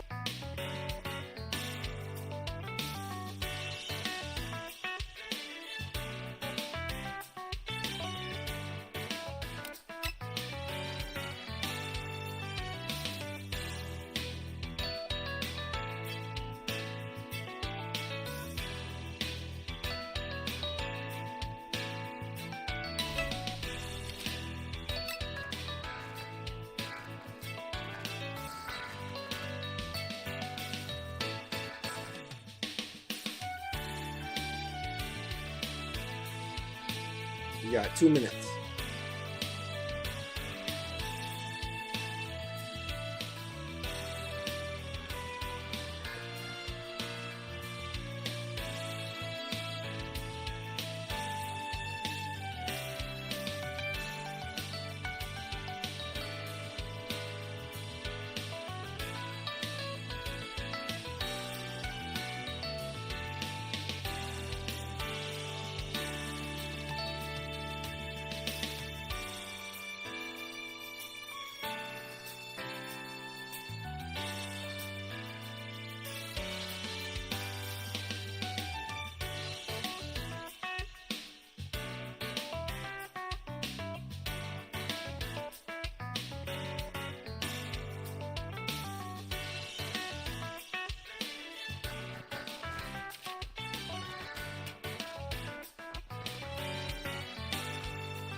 Oh, doesn't look like anyone's joining.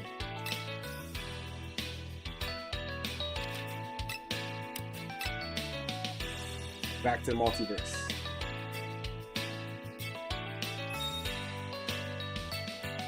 He won't be able to escape this place, and this will be his final battle. Not sensing anything from the outside of Boo, Goku notes he won't be able to simply teleport his way out of here, and the walls are too strong for him to merely blast through. So, he decides to defeat the villain here, once and for all. In the world of the Kais, the Elder growls Goku is about to get himself killed, going on how Buu has not reabsorbed the others that were detached by the Saiyans, so Buu can still get even stronger. Kibito Kai resolving to go himself. Maybe he can at least pose as a distraction from the outside to give our hero a fighting chance.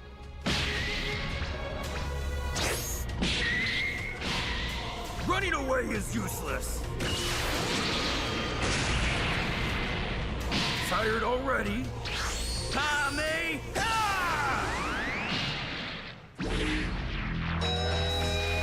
Smokescreen. That'll never.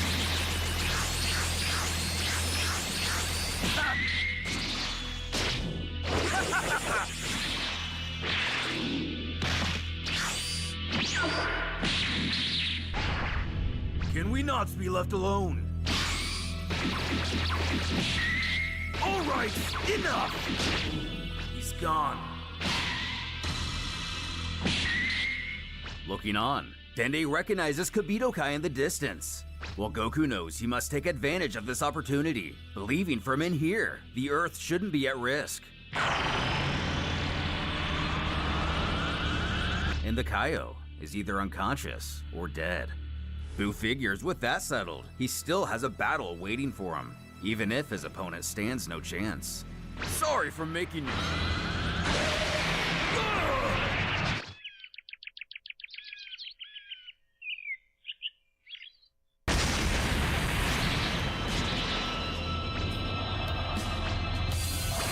Having depleted all of his strength, Goku falls back to his base form.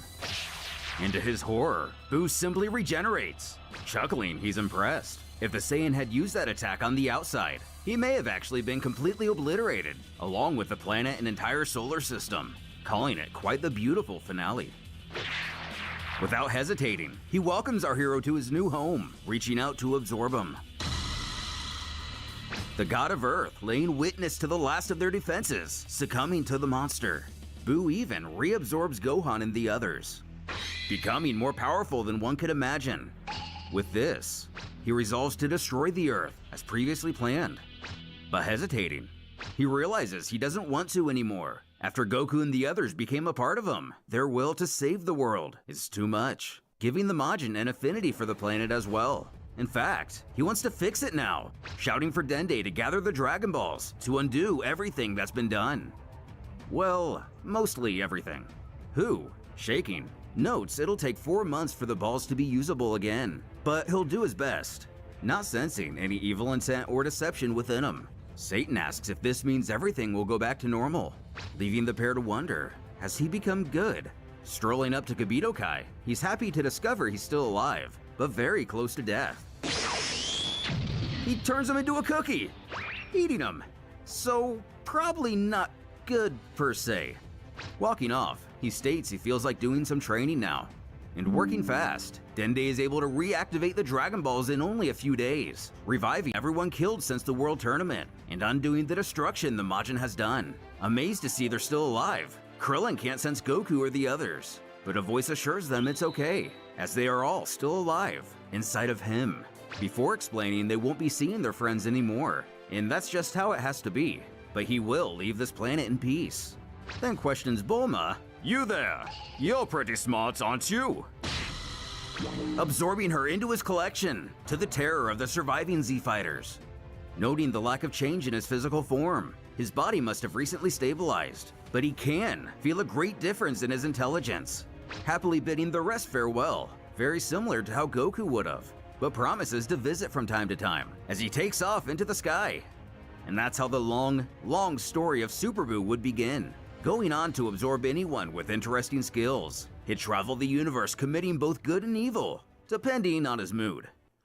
4 years later, the Majin excelled in just about everything, and given his special abilities, he was able to be many places at once, one of which is available to the public 24/7 in a giant palace.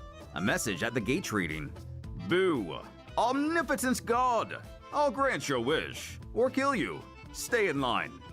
Inside the castle walls, a giant line of people patiently wait their turn. Even the evil wizard Hoi has ventured to this place, not able to see where the crowd ends. He thinks to himself, it's quite odd that it's taking hours to slowly move towards the Majin. But then again, in the presence of Boo, disorderly conduct would most likely immediately be dealt with. Gorgor the Great doesn't wait in line! Stupid! Dad, I'm hungry! As Gorkor the Great smolders, someone asks another if he'll hold his place while he runs to the bathroom, who refuses to, but strangely enough, offers him a glass jar to do his business in, who's grossed out to find it's not empty. Which, to be fair, the frog guy did bring it for himself. As the hours droned on, Hoi got close enough to hear the wishes of the others. I want to be immortal! Denied. I want the power to save the people I love. So cliche. And your heart isn't even close to being pure. Denied. I want 1,000 wishes. Denied. I want to be able to read people's true hearts. Granted. Now with the ability to see right through everyone in line, the man is overwhelmed at his new powers. Before realizing, they're all just terrible people. As the Majin lays eyes upon a familiar face, Videl, who wants Gohan and his friends back. But instead of killing her, he simply mutters for her to stop coming here, snapping his fingers and teleporting her back to Earth. Before she vanishes, she shouts that he was nice once, pleading for him to remember her father. Next is a Ratman, who begs to know the meaning of life, the universe, everything. Cookies. Isn't it 40 cookies? Go. Now. Eventually, Hoi would finally get his turn, beckoning the almighty Boo to please unseal this magical music box. Upon asking what's inside, the wizard reveals a great hero has been imprisoned there. Finding this white lie humorous, Boo figures it will spice things up for a second. God, it's too powerful, bro. Arising from the box, Tapion demands to know why he's been freed. Hoi, once again, asking if he's happy to be out of his entrapment. The hero turns to Boo, shouting he shouldn't have done this. Asking why, he merely screams to be sent back in the box, as a random person calls for him to get in line like everyone else. Beautiful! Bravo! Even though the spectator's situation appears dire, they are all under Boo's protection and have nothing to worry about. But Tapion growls. Hoi killed his brother, and he's going to make sure this monster of his stays sealed away forever, causing the wizard to command Hirudegarn to attack. Trying to free up only mere seconds to begin his song, knowing once he starts playing, the beast won't be able to move, as it bends down to pick up Hoi, who continues to shout commands. Finding interest in a magical creature like himself, his endless travels, absorptions, and powers allow him to see this giant was created by tiny, wrinkly sorcerers. Muttering he can hear his thoughts, his laments, hating his life as a servant after previously living as an idol. Admitting he didn't get in line, but nonetheless deserves his wish of peace. Turning Hirudegarn into stone. No! My creature! What have they done? Your time has come to an end! Don't you dare! I'm still a powerful sorcerer, you know! And with the demise of the wizard, Tapion notices the palace putting itself back together, all on its own. A few more hours would pass. The now truly freed hero, taking his turn in line after discovering Boo can grant near any wish. Can you bring my brother back? Sure. Really? Just like that? Just like that. A new life began for Tapion and Minosia, and a new era, a new civilization. They still had each other, which was more than enough for them. Boo would go on to grant another million or so wishes before getting bored, as we wonder, what other escapades could he get into? In Universe 6, on May 26, age 767, Son Goku sacrificed himself to save the world, taking King Kai's planet with him, and causing the dreaded Bojack gang, who were previously imprisoned by the Kaio's, to be set free. Feeling the fight between Gohan and Cell, the space pirates decided to head towards these strange powers. Sometime later, they arrived to Earth and attacked our heroes who tried to stop them, but the Bojack gang arose as the superior warriors. Though Trunks proved to be quite the match, quickly dispatching Kogu. Even the greatest fighters of the planet would fall. Gohan on the brink of death, only being watched by his father from Otherworld. Goku would wait too long to intervene, and his child would fall at the hands of Bojack. Piccolo being the first to sense what has happened. It's obvious to him, even from a distance, the young warrior won't be getting back up.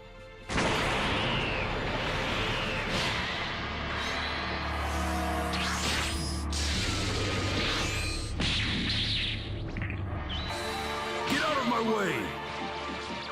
Spotting the Namekian fighting solo, Trunks glances around for Gohan, also discovering what has happened. Ensnared once more, he falls out of the Super Saiyan form, while Piccolo lets himself get distracted.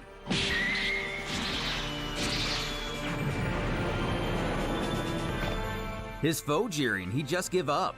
Who knows? Maybe he'll become Bojack's favorite slave. But the Namek isn't ready to throw in the towel.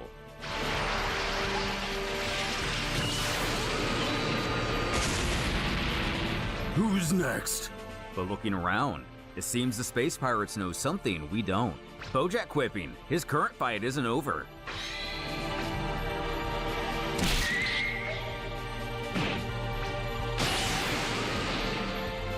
Having enough fun and playing around, the leader orders his crew to finish off the surviving warriors. How dare you make a fool of the Prince of all Saiyans? Bojack realizes this isn't merely another weak blast. Deciding to use one of his cronies to hold off the attack for him.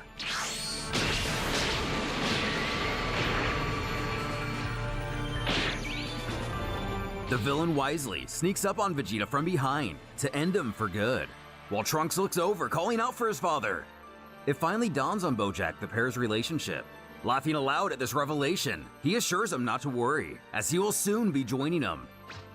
In acceptance of what just happened, Goku senses all of his friends perish. But on the bright side, appearing at the check-in station, at least now he'll have some more company in Otherworld. The boy apologizing to his father for not being able to release his anger. But our hero tells his son it's okay, as they're going to strike back, questioning Yema if the dead can really return to the world of the living for one day. He admits they can, but refuses to grant it to Goku and his friends. In mass confusion, he goes on to explain the dead can't interfere with the affairs of the living, and their motivations are selfish. He'd consider an exception, say if the universe was in danger, but Bojack isn't that type, like Cell for instance, to want to destroy it. And for one of the very few times, Goku's left helpless to assist the Earth. Over the ensuing weeks, Bojack reduced the people of Earth to a planet of slaves, commanding they build a palace, luxurious enough for his liking. Taking it easy for a few months, he eventually grew bored with the tranquility, and would venture to new planets to conquer them with his gang. The Empire of the Frost Demons was quickly replaced by the Empire of Bojack.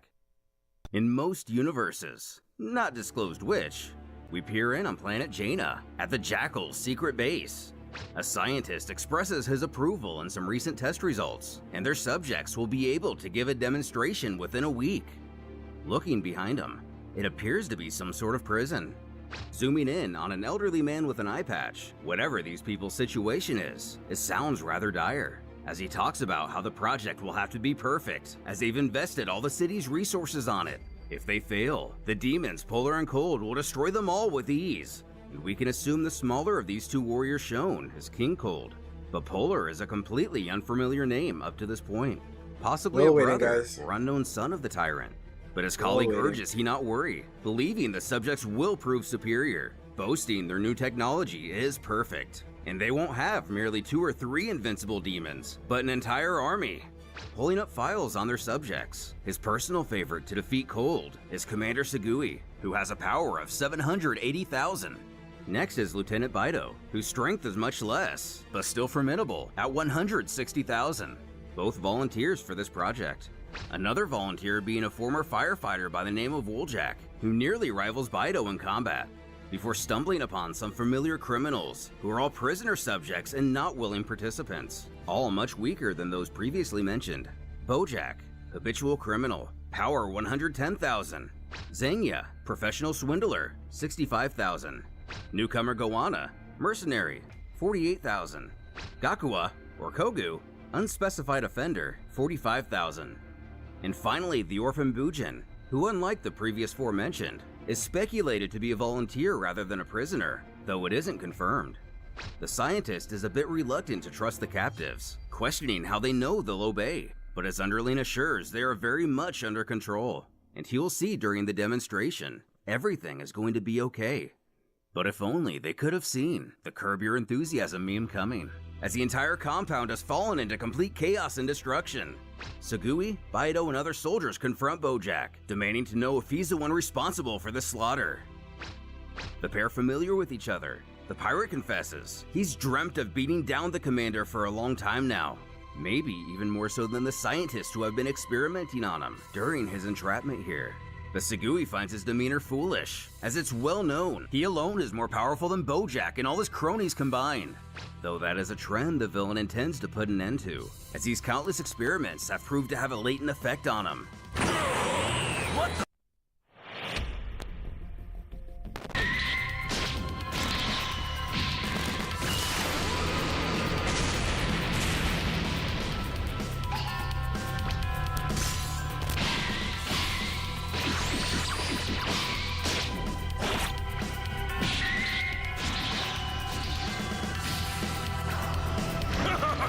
I'll show you! Holy sword!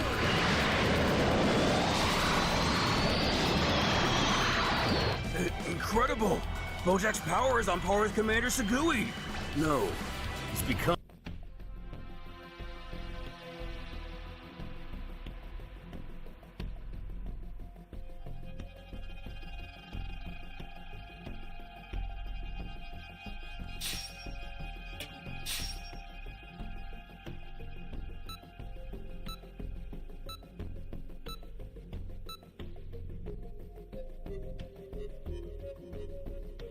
Alright guys, hopefully we get a W.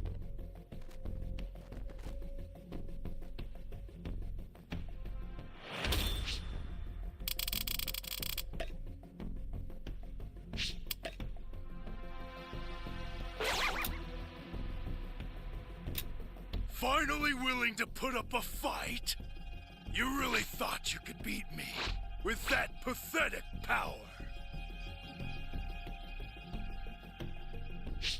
Step forward, and I will send you to your grave.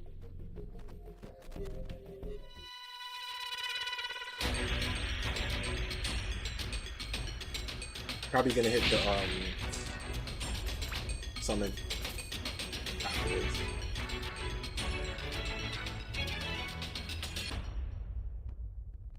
Can you hear me? It's Trunks. I've set a super time machine, as well as a crate of supplies. Here's how to launch. Find the power keys, then place them in the right spots. Flying Nimbus!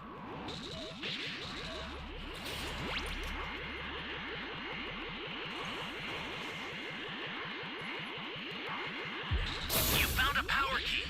Go slot it. Great. You know what to do with Back that to back.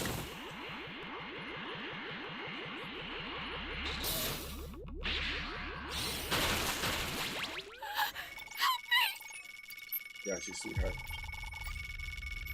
Thanks.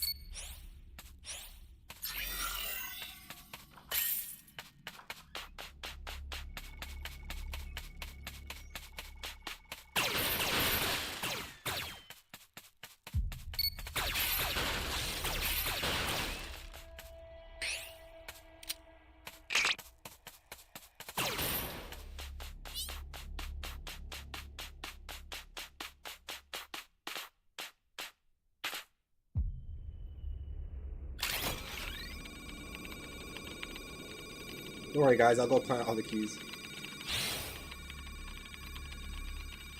What these guys are doing. That's a new power key. Place it now.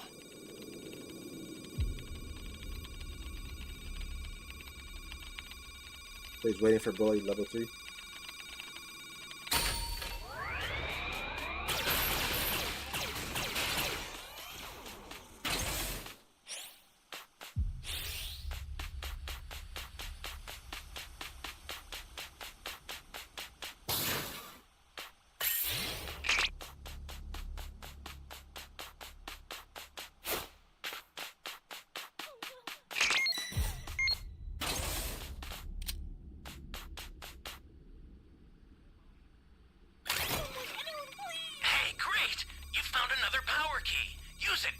That A key's still there. No one said it yet.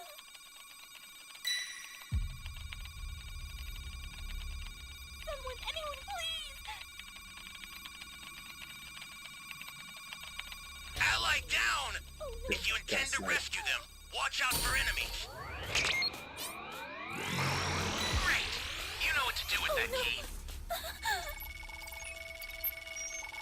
Well, we found all the keys. Thank you so much.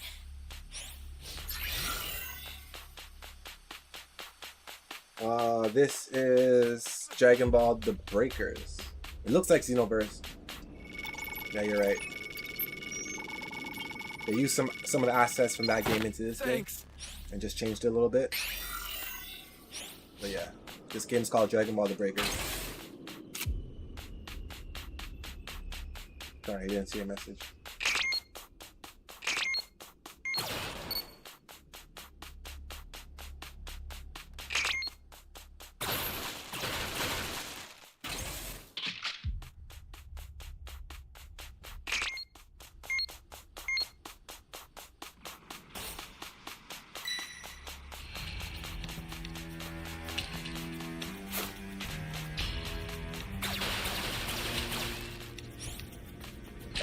I'm gonna go save him.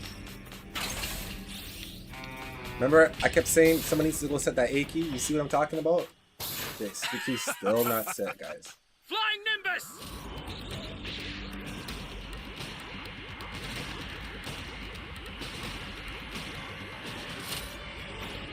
Access the startup system from the central area. Just a little more to go, then you're done. This is bad. Somebody's down. Exercise extreme caution if you're going to help them.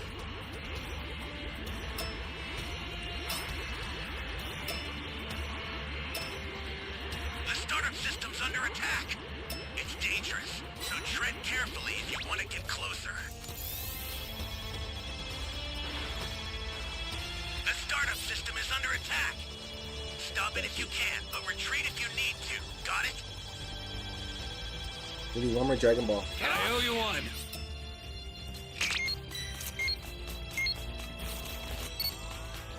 Flying Nimbus!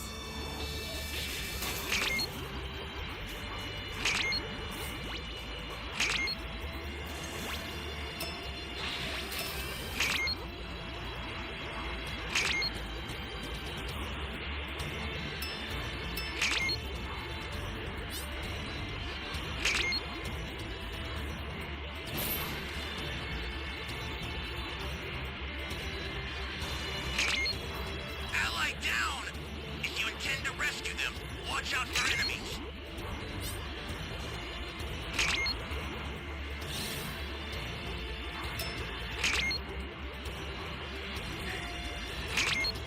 Oh, I think I found it. I'll send some supplies to help. Make good use of them.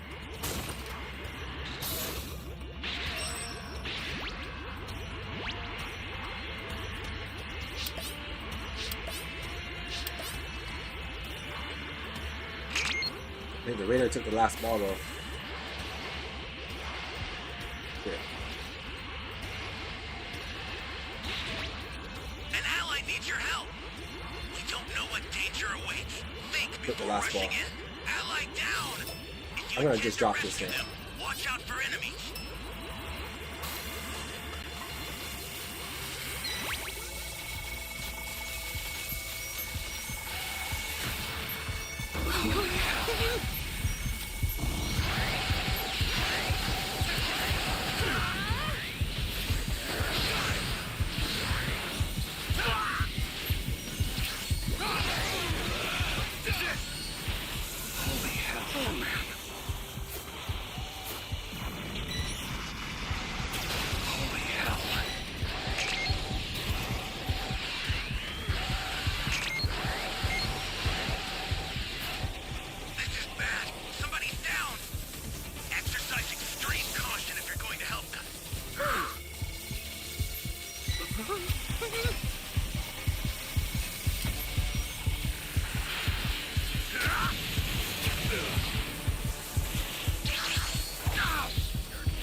fuck, man? These guys are so trash, bro. You need to head for the beacon that's indicated by a blue light.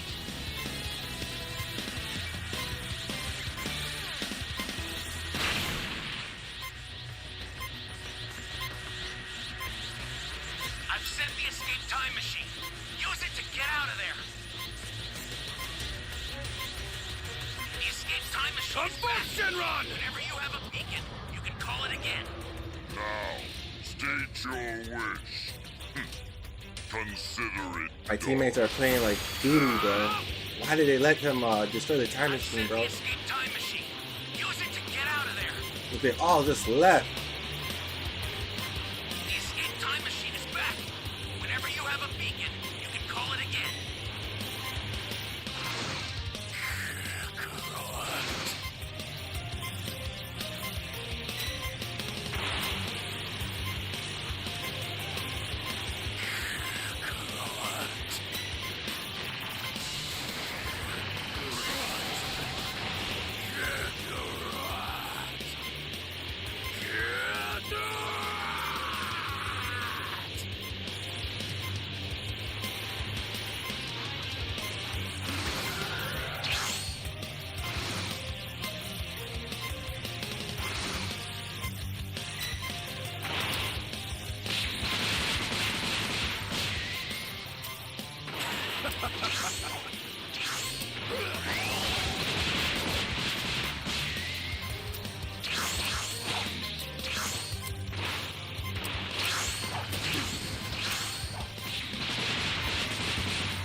Missed the shoe.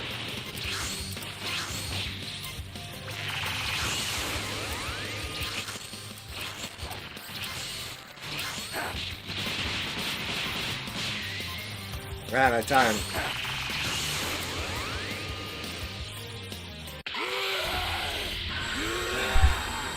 What's up, homie? Unfortunately, my teammates abandoned me. They sold. I was last man standing, but ran out of time.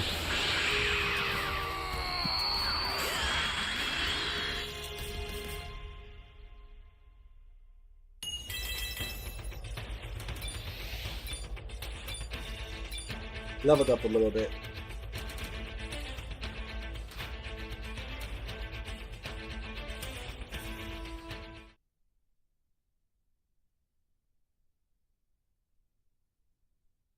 Hope everyone's having a good night.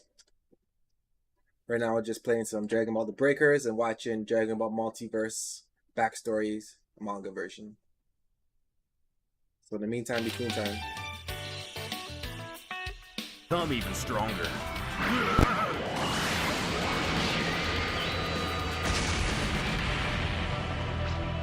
The face-off coming to its end. Bojack admits he's impressed the commander managed to survive, but now that he's exhausted all of his strength.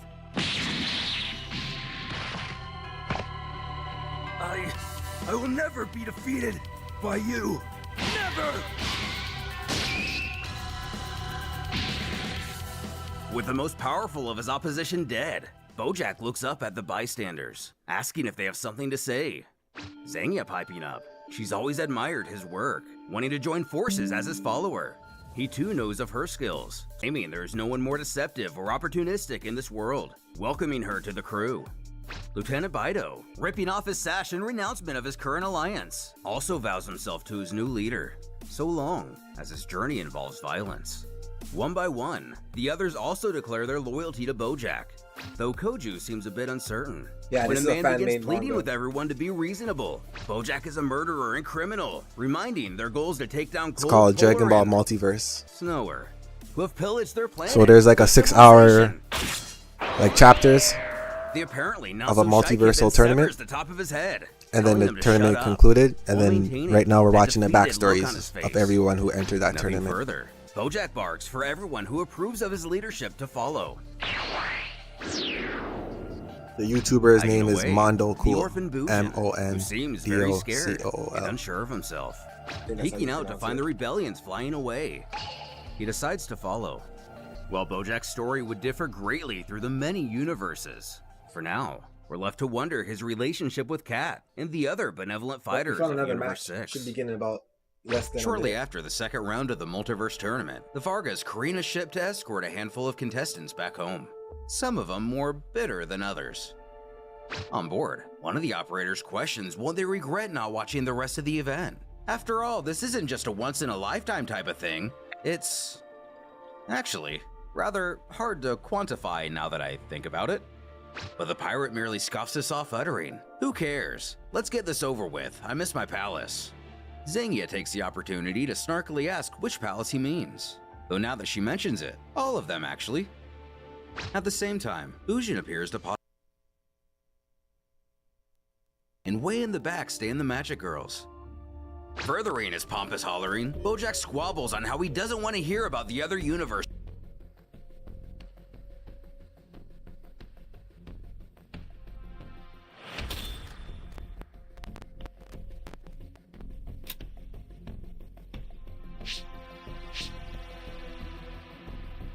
No, I never heard or seen that manga before. Well, you're not half bad.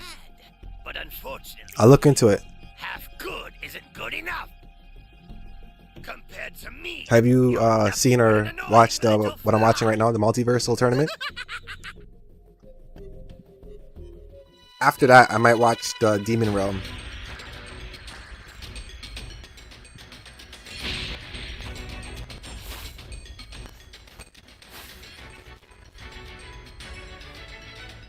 Or maybe we can watch the Ultra Vegito. Can you hear me? It's Trunks. I've set a super time machine, as well as a crate of supplies. Here's how to launch. Find the power keys, then place them in the right spots.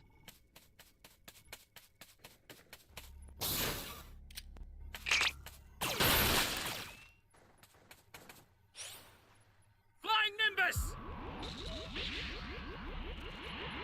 It's no use.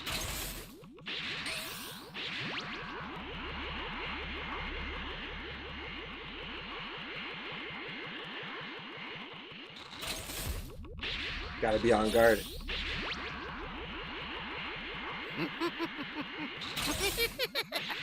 Yeah, Final Power Creator.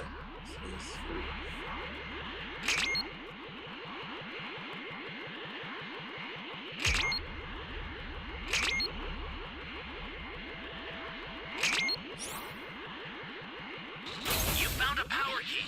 Go slot it. Someone disconnected. Trash.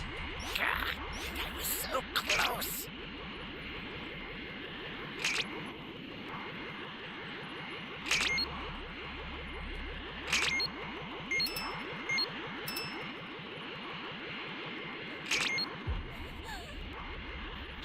Great. You know what to do with that key. Hey, great. You found another power key. Use it quick.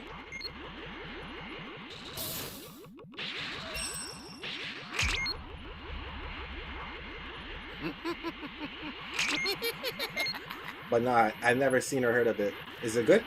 Did you enjoy it?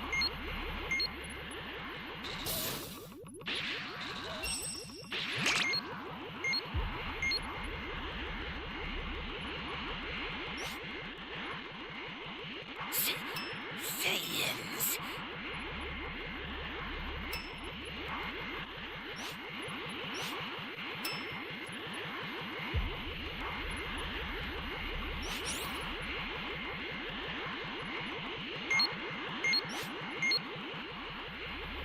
What is this feeling of intimidation? Great. You know what to do with that key.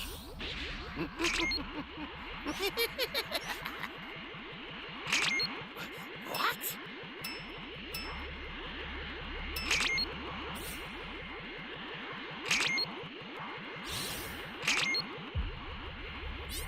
This is bad. Somebody's down. Exercise extreme caution if you're going to help them. Hey, great. You found another power key. Use it quick.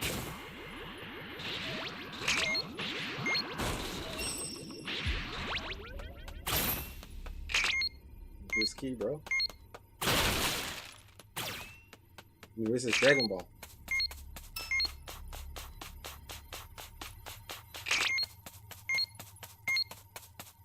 Gross, What is super this impressive. feeling of intimidation?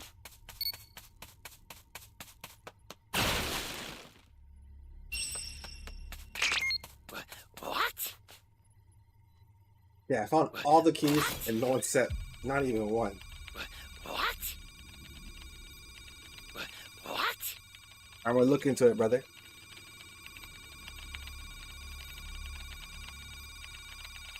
Sorry if I take long to respond to your message. I'm putting you out of your misery right now!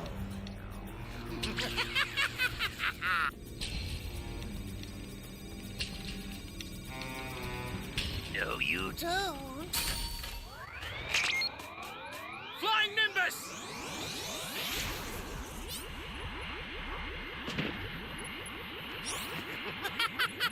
Impressive! For once, I have to commend you.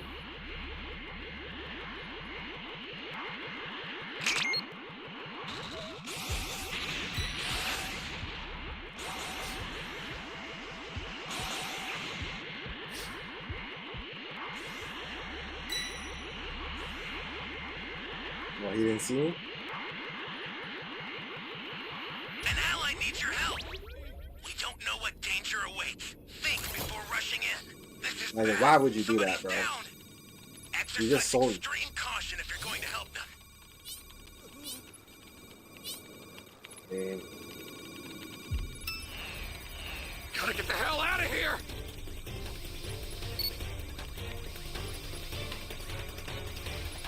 I'm not gonna make it anyway. Your death will be slow. Oh, I made it! Sacrifice.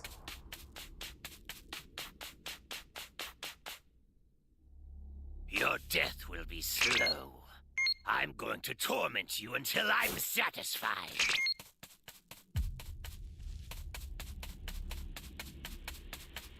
Get up, insect! Don't go lying down on me now!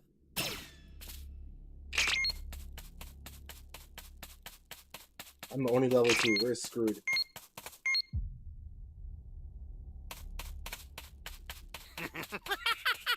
Impressive! For once, I have to commend you.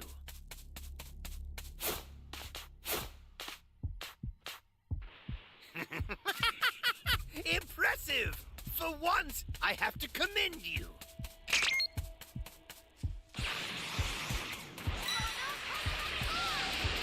Ally down! If you intend to rescue them, watch out for enemies.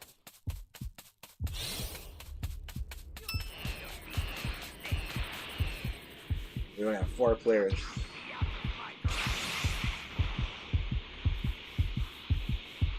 Don't tell me it's a power key radar. Doesn't look like it.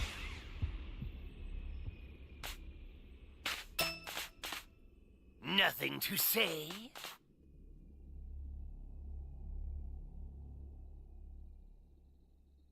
I'm not gonna read that. I'm gonna watch it. I'm gonna watch it. I'm gonna watch it. I'm gonna watch it.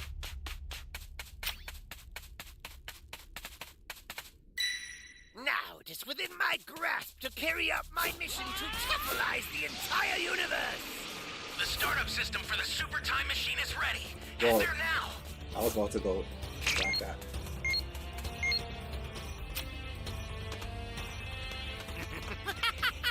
Impressive!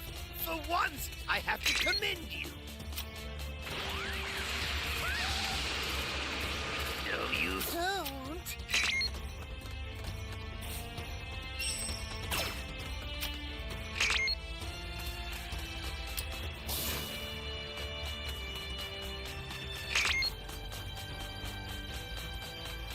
Welcome. Thank you. Oh. Nothing to say?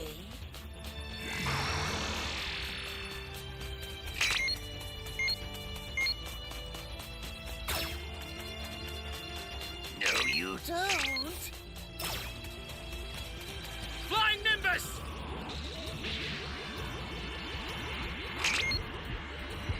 Stay calm. Stay calm.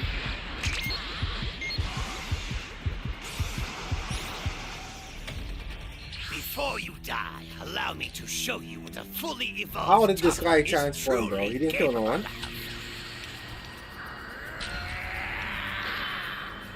This boy ain't killed no one, so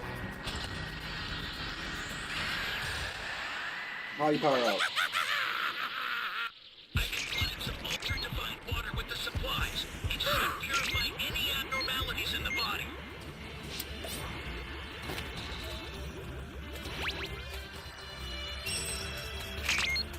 Baby has the last ball. The startup system's under attack. It's dangerous, so tread carefully if you want to get closer. The startup system is under attack. Stop it if you You're can. done! Retreat if you need to. Got it? The startup system's destroyed. The escape time machine's almost prepped. You need to head for the beacon that's indicated by a blue light. Send the escape time machine. Use it to get out of there. Whenever you have a beacon, you can call it again. I have a wondrous gift for you. Yo, it's not my fault, guys. No. Send the escape time machine. Use it to get out of there.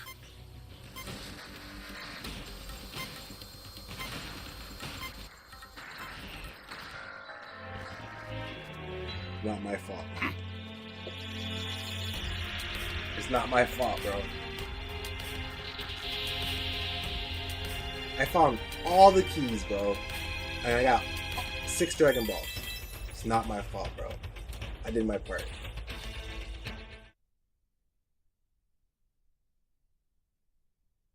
Sometimes all you can do is shake your head, man. Just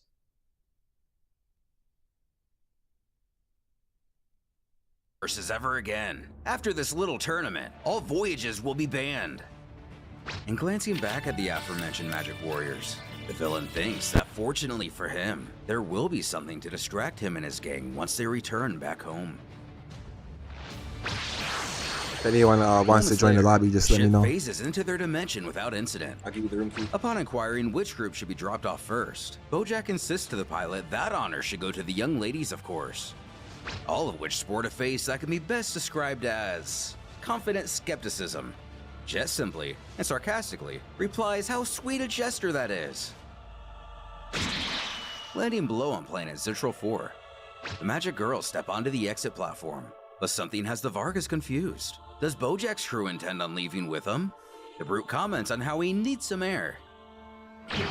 As they make their descent, the same Birdman doesn't remember this landscape at all. Did they really find him here before the tournament? However, she doesn't vocalize this concern. Bojack pompously quips, "What is this dump?" Prompting Mai to swing her head around asking if the tough guy has something to say. But of course he doesn't.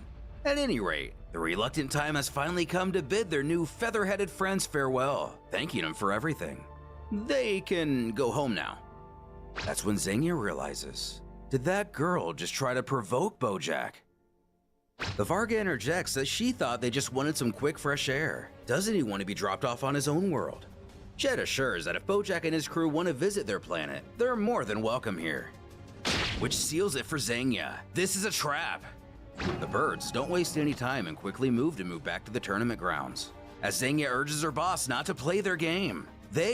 But the pirate tells her to hang on and wait for the Vargas to leave. That's what is most important right now. Inside the ship, the pilot found the mood down there very strange. Her comrade rolls his eyes and says that isn't their problem. It's time to go. On the ground, Jet informs her allies it's time. They're all alone now. Bojack feels the same. They're finally alone and masters of their own universe.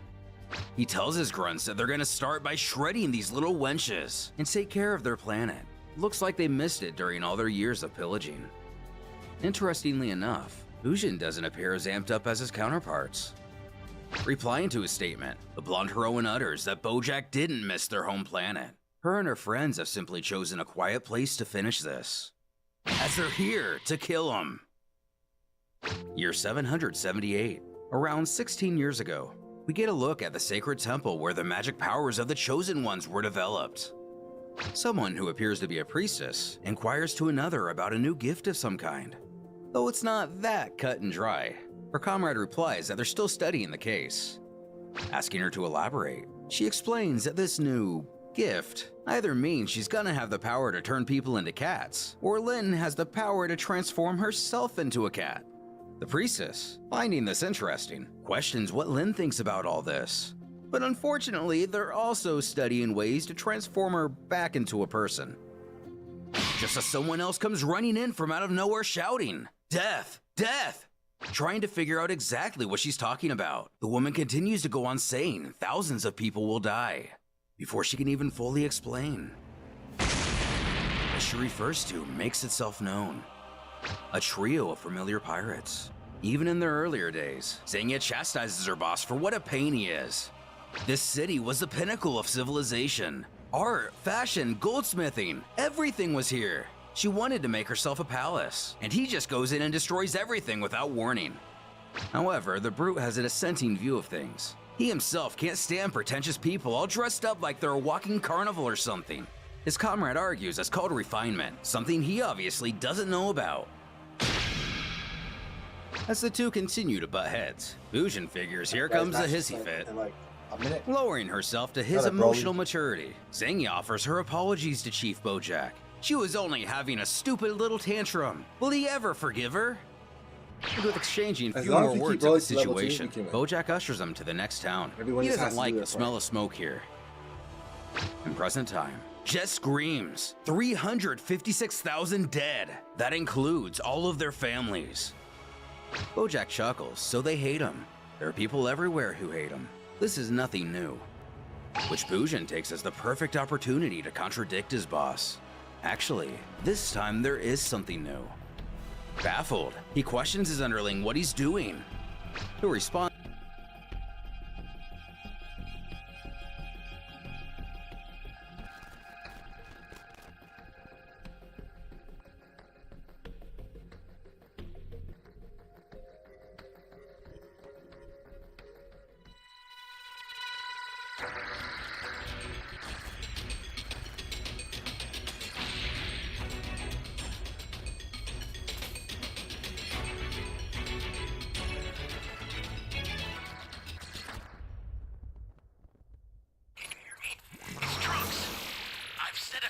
time machine, as well as a crate of supplies. Here's how to launch. Find the power keys, then place them in the right spots.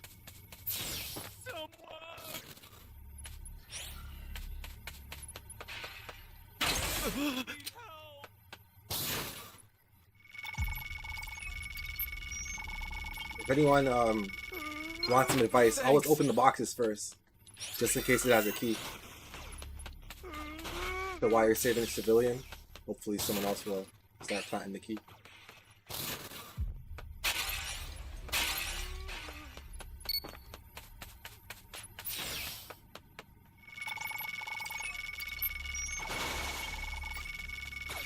You're a big help. Flying Nimbus!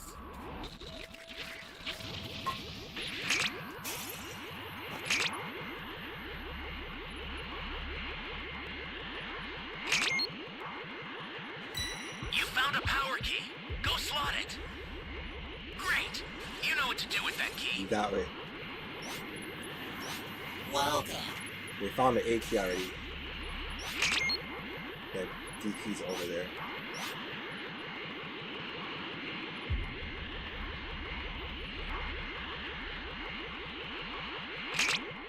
I gotta try to sneak around. Yeah, well, I'll set this key since I thought that other guy was gonna set it.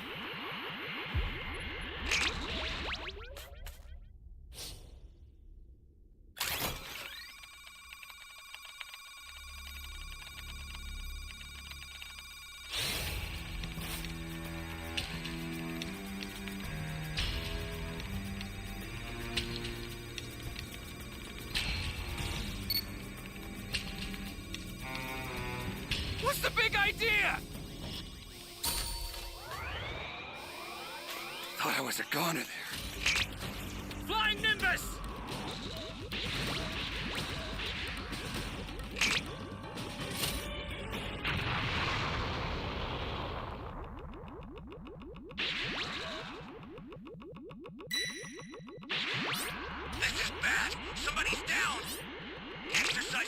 extreme caution if you're going to help them.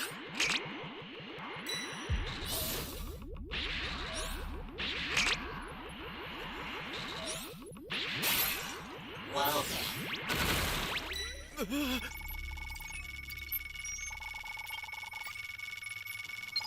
Thanks. You're welcome.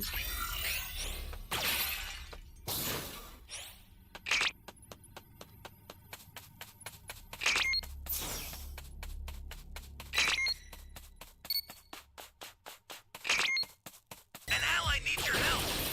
You don't know what danger awaits. Think before rushing in. That's a new power key. Place it now. Flying Nimbus!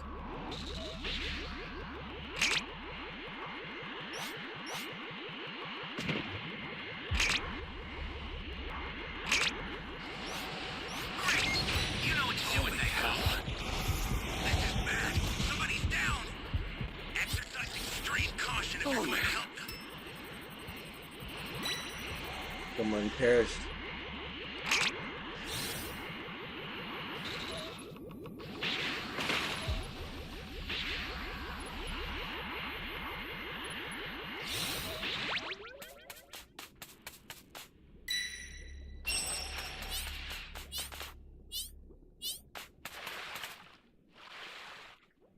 Can't save you, bro. Sorry.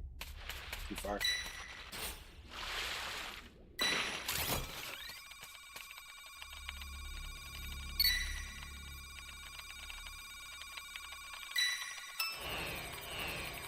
We're down 2 players. Damn, 3 players. We don't know what danger awaits. Think before rushing in.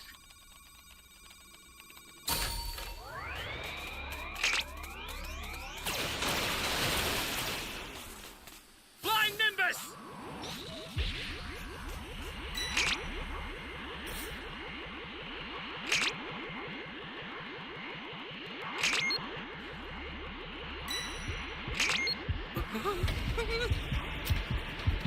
That's a new power key. Place it now. Ally down! If you intend to rescue them, watch out for enemies.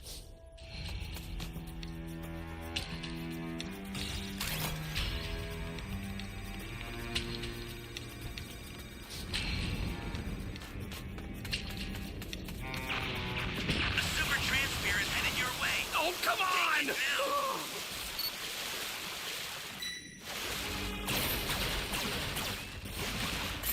This is bad. Somebody's Get the down. hell out of here! Exercise extreme Yo, caution. where am I supposed to go? Access the startup system from the central area. Just a little more to Fucking go. Broly, dog. Then you're done. Sick of this guy. An ally needs your help. We don't know what danger awaits. Think before rushing in. Everyone's dead. I'll send some supplies to help. Make good use of them.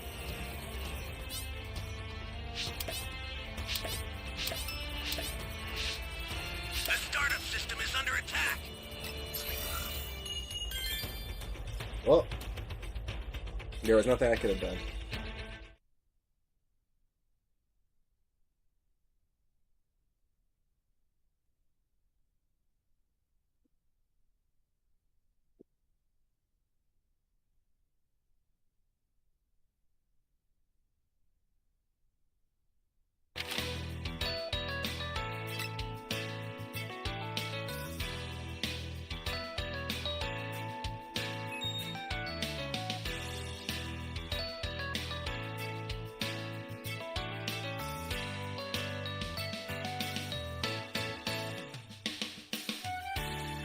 Han's in an annoyed tone. I'm betraying you, moron. Before telling Xenia, she still has a chance to surrender if she'd like to take it. Furious, the pirate's voice scrapes that Bujin disappoints him. He's going to die with him. That's all he will get. Turning to Kat, Jet tells her that's her cue. Huh? What's up? That's when it dawns on Xenia she's unable to fly. She can feel the gravity. They made him weak. Kat mocks Bojack, asking if he can't keep up. wanting to know how it feels finding himself in the same position as his countless victims. Retorting with his usual vulgarity, the villain screams that when he gets his strength back, there will be nowhere in the universe where she will be able to hide. The statement causes Cat to smile. Little Bojack really thought he would be in prison? Judged? He really thought his life wasn't over? Cat questions if it's because she's a girl. Does that make her not look like an executioner? Springing into action, saying it won't let them have their way. Cat is the only real warrior among them. The rest of the girls are normal. Possibly remembering Sid's fight with Emperor Vegeta, where she couldn't even move under the gravity of the ring. Defending his new comrades, Bujin asks if Xenia really forgot him already. Gaining his footing, he comments that she was the one who always sided with this brute. Now she can watch him die.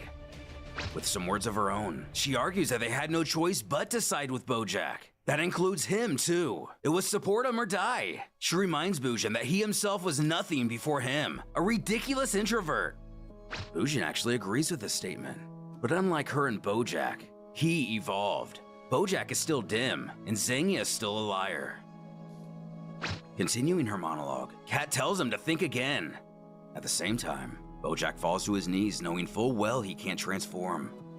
Cat sentences him to death by hundreds of justices, including those of his own people. Xenia unleashes a sadistic smile at Bujin's words. Liar. He forgot murderer.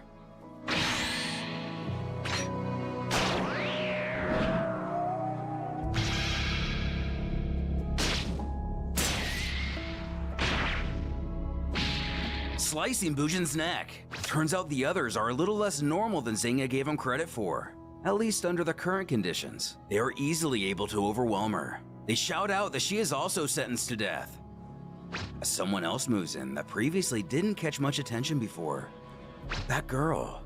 It's her. Flashing back again, the magic warriors prepare a dangerous plan. Congregating, Jet makes her case to the Elder that Mai's powers are their only chance. Though the Elder argues that she must realize they must remain near Bojack for more than 30 hours, right? Mai herself makes a proposal. She'll get hired on as a servant in his palace. Over several weeks, she'll have enough time to synchronize with him. As soon as she's ready, she'll block his powers and any assassin can take care of him. But the problem there is Bojack has no servants, only slaves, and he often kills them. Mai doubles down that this is a risk worth taking. As a psychic,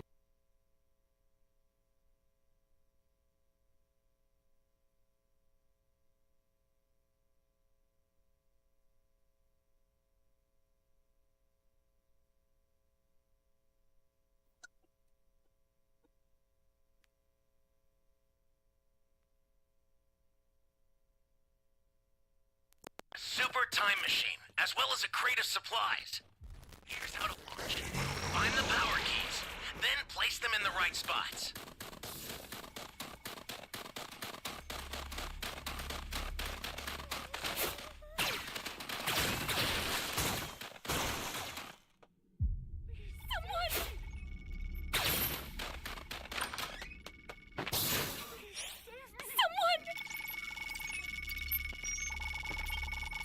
You found a power key.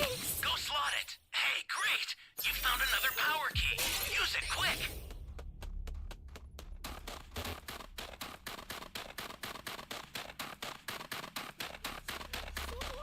Where is this civilian? Yeah, okay.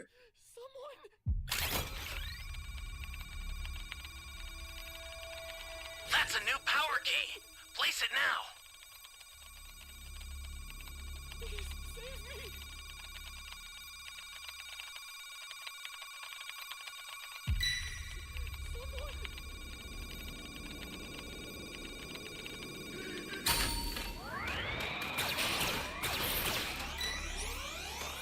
Save me!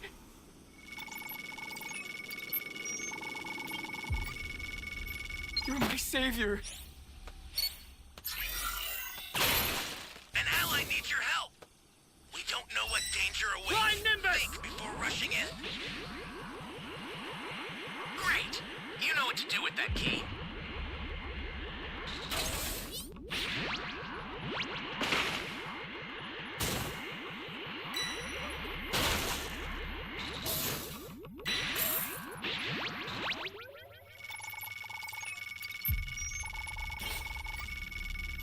You're my savior.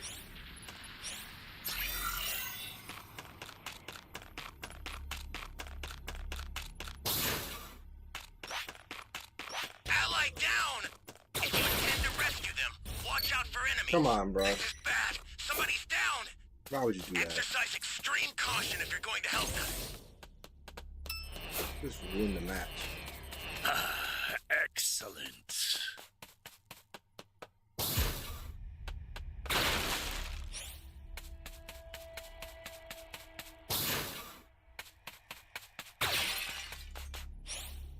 Hey, great! You found another power key. Use it quick. Flying Nimbus!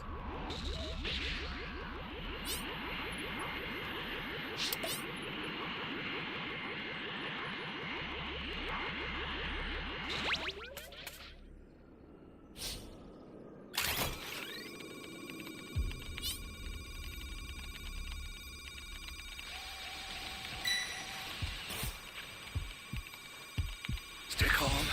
Stay calm. Here comes the pain!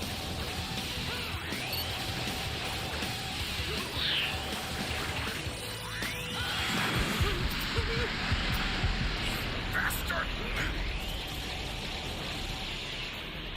I tried. I'll take my way.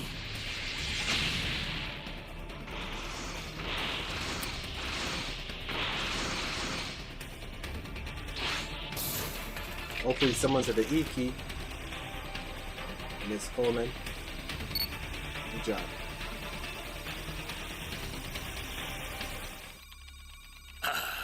Excellent.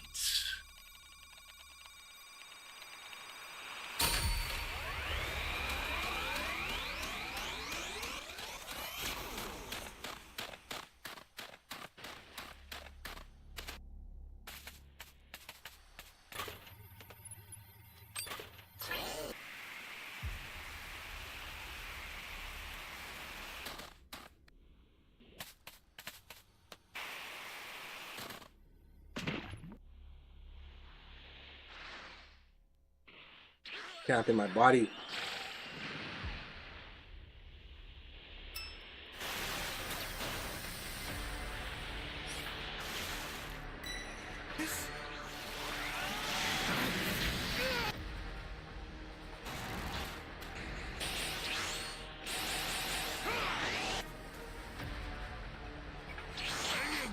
I owe you one. Ally down! If you intend to rescue them, watch out for enemies. Access the startup system from the central area. Just a little more to go, then you're done.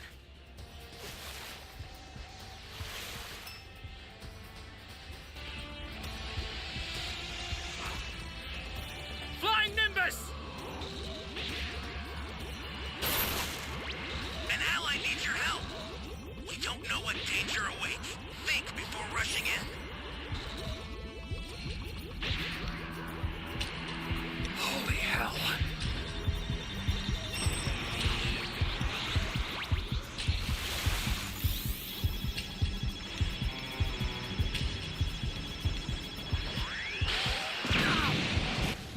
Come on, bro.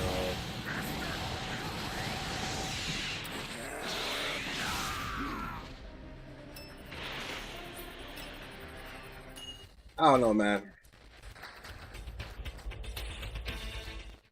Getting sick of this game.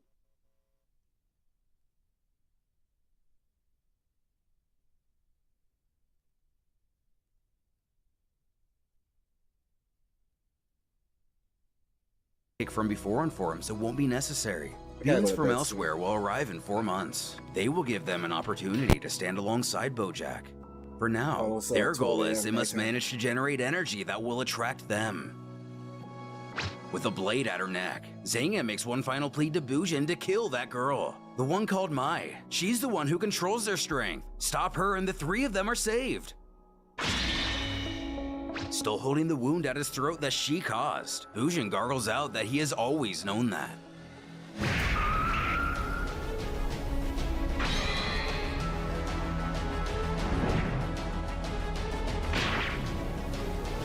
With Bojack finally dealt with, Kat turns her sights onto Xenia, who pathetically begs for her to wait. She didn't get a chance to make her choice. She sides with them now. But making a wise decision, the Bojack gang finally falls for good. With everything coming to a settle, Sid mentions that since Bujin helped him in the end, do the rest of them think it's only fair for his death sentence to be reconsidered. Though what's worrisome about him is that his powers will come back eventually and he could be dangerous. However, they're never given a chance to decide what his fate will be. The matter has already resolved itself. Finally, the galactic rampage of the Bojack gang was ended. Peace would finally return to the heroes of Universe 6, and the long process of rebuilding and healing would begin. Meanwhile, the other world of this realm, Goku runs up to Vegeta to excitedly exclaim Bojack's dead. Just as thrilled, Vegeta can't wait to go to hell to kick his butt for some revenge. Unfortunately, he's not going to have a butt to kick. Since he's going through the purification machine, he won't get to keep his body, much to the frustration of the battle-hungry warrior. At last, the story of Universe 6 comes to an end. All our Z-Fighters wouldn't be the main players in it. At least their killers were finally given the fates they so deserved. Namek, December 18th, 762. Our heroes travel from Earth to find the Dragon Balls to revive their deceased friends. This story happened in Universe 7. Landing on the green planet, Bulma scolds her fellow astronauts as they immediately rushed out of the spacecraft before they could even perform an atmospheric test to see if the air was breathable. Waving the Dragon Radar in the air, she resolves they just begin searching for the Dragon Balls now. But something strange happens, as it doesn't seem to pick up their signal. Krillin joining her questions if she zoomed out. Maybe it's simply too zeroed in on their current location. But having passed IT 101, of course she did. Before he suggests, maybe it doesn't work on Namekian Dragon Balls. While the pair continue to banter in the background, Gohan calls out. He feels a great power. Could it be Frieza? Krillin, giving proper attention, senses the same. Before they realize it, it's heading right for him. Without a chance to hide, the source shows itself. Not correctly reading the tone of the situation, Gohan saunters on over to the native, chirping, "Hello, Mr. Namek!"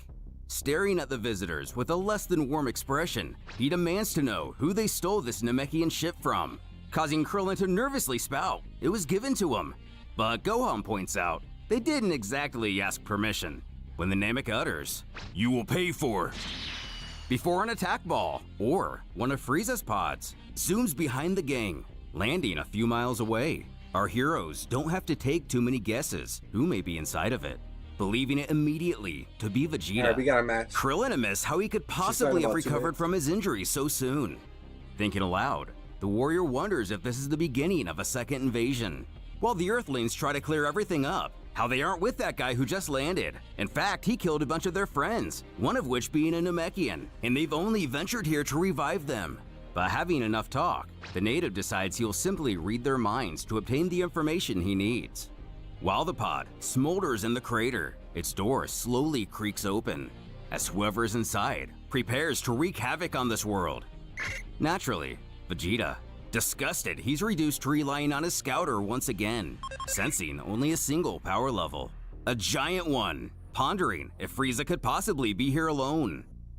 Back with the others, the man finally understands our heroes have good intentions and are not a threat or malevolent in any way, admitting their story is an amazing one, and there were indeed Dragon Balls here. But as of a few days ago, that is no longer the case. And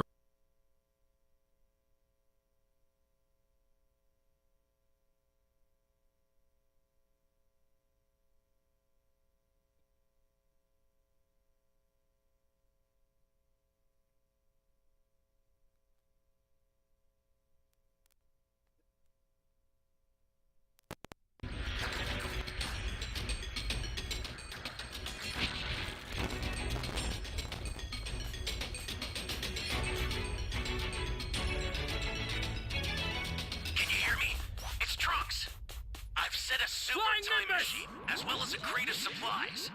Here's how to launch. Find the power keys, then place them in the right spots.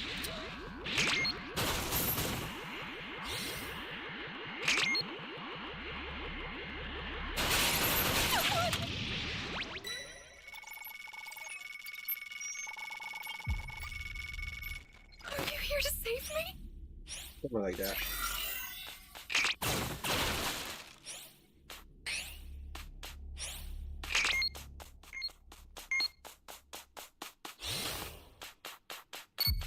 Oh no!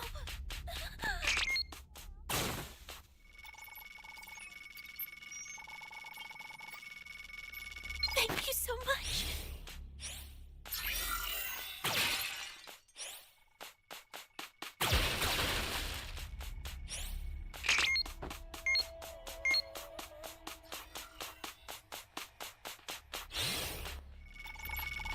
You found a power key. Go slot it. You're a savior.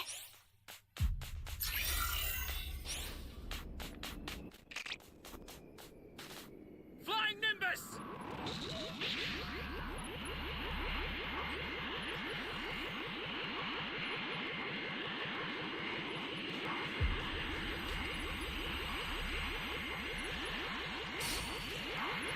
Where is Broly? I can hear him.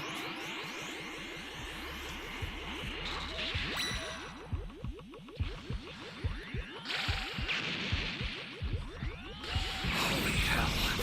Here comes a pain!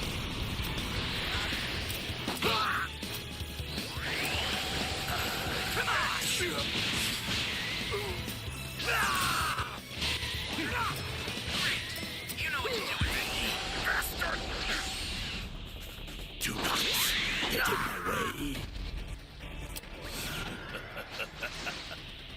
He sends at level 1 is crazy, boy.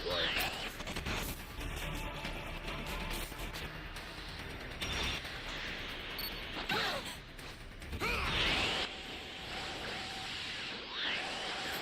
can't be controlled. He'll tear apart the whole galaxy.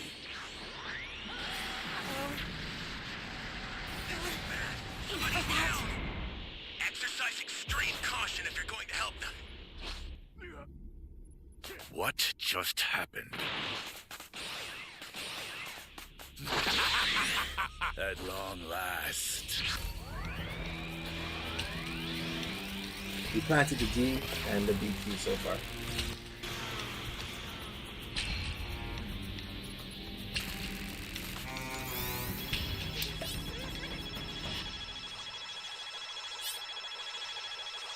About to find the C key. I owe you one!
Watch out for enemies.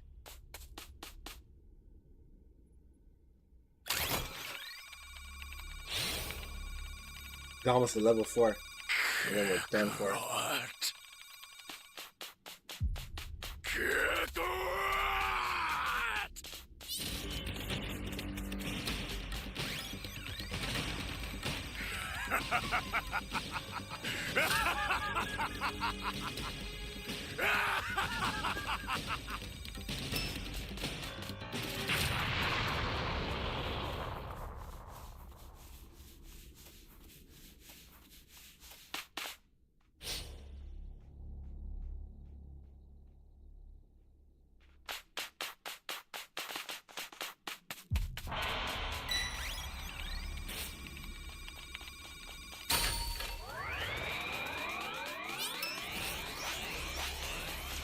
We lost one player. It's not good.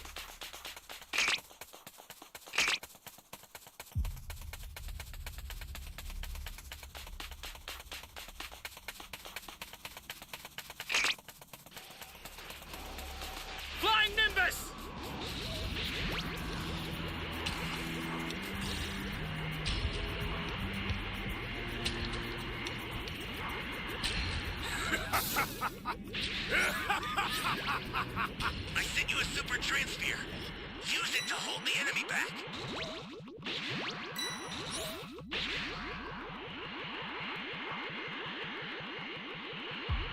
Finished already?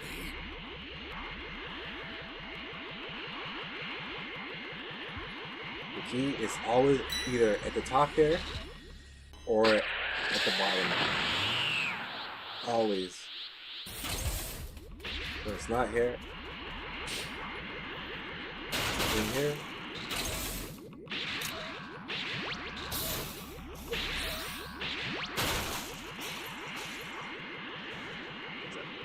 That's a new power key. Place it now.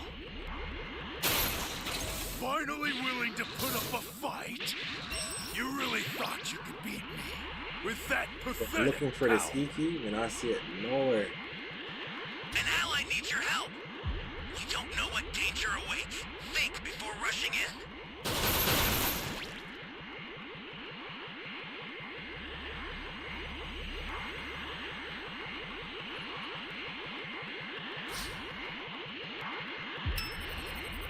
Show me your fighting spirit, or else I'll destroy this planet. Hey, great! You found another power key. How do I leave? Use it quick. Wait, where's the transfer, bro? Do you have a transfer? Holy hell. Kakarot! Where do you think you're going?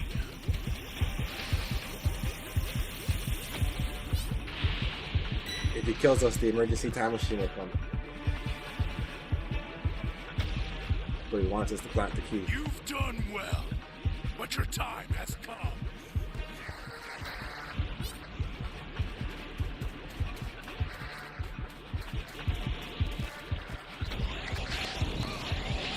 Ally down. Need to rescue them. Watch out for enemies. Trash will always be finished already.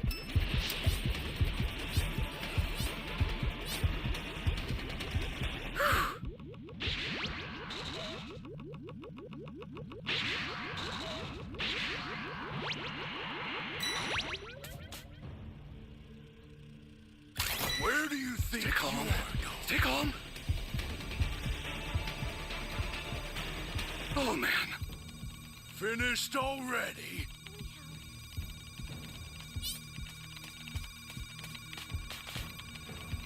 You've done well, but your time has come. Access the startup system from the central area. Just a little more to go. Then you're done. I'll send some supplies to help. Make good use of them. Flying Nimbus!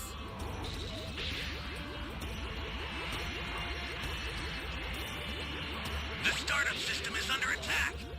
Stop it if you can, but retreat if you need to. Got it? Bro, The just startup destroy system's under the attack. this thing, bro. It's dangerous, so tread carefully if you want to get closer.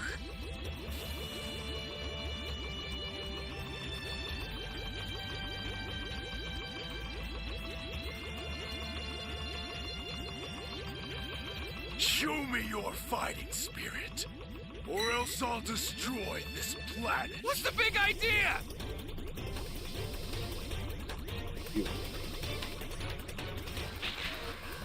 Because I can't run to D and I can't make it to E, so there's nothing we could have done. Where do you think you're going?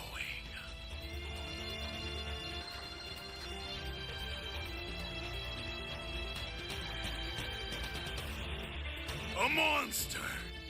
No. I'm the devil himself. Nah, you're a waste man. Who drops the soul? You're good to go. I owe you one. You bastard! This is where you die. Finished already?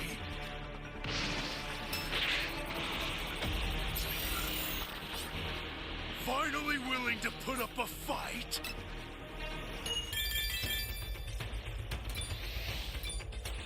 Like, bro, it's not that serious. It's just a video game, bro. Around the same time, he himself was not the only being to inhabit this planet. Going back to less than a week ago, we find a desolated village, the Frieza Force being the culprits, going place to place collecting the Dragon Balls, leaving destruction and death in their wake. This being Frieza's first time seeing one of the Wish Orbs in person, finding the crystal intriguing. Scoping out the next, it's not far away, causing the Emperor to cackle. Immortality is close at hand. As elsewhere on Namek, the Grand Elder senses his people fading one by one, and a sinister monster is upon them. Making his decision, he believes the only way to save the survivors is to sacrifice himself, urging Nail to take his power. Naturally, Nail is scared and confused by Guru's words, vowing he could never do such a thing, but his leader admitting he hasn't much time left in the realm of the living either way. At least this way, he can still be useful. Also, if the young warrior were to accept, the Elder could actually live much longer within Nail, and perhaps many more lives could be saved. Getting a look at yet another broken village, a beaten local scowls at the Space Lord as he hovers over him, swearing that even if he does manage to collect all the Dragon Balls, he'll never get his wish. When the orb turns to stone, signifying Nail has made his decision. Frieza commanding he explain what he's done. Barking, he thinks he can stop him from getting his wish by doing this. Zarbon's ball also changing, noting he believes it to have affected the entire collection of them. The native falling to his knees as tears drench his face, knowing full well this means the Grand Elder is no more. But the tyrant still thinks this is all just an elaborate trick, going on to shout he doesn't understand. It's over. There are no more Dragon Balls, and Frieza will never have his wish. But all this leaves the dictator with is more motivation to slaughter every Namekian in this village, to see if that changes the man's mind about what has happened. At the same time, the new Nail beelines towards the chaos, finding one of his fellow Nameks down. It seems he's too late to save all of them. Furious, he gazes towards the people responsible for this senseless violence. But the men quickly find out what they're in for. How dare you slaughter my children! Making his way to Frieza himself, Dodoria gently scoffs. This one is tougher than the others. Calling out to his lord, he's on it.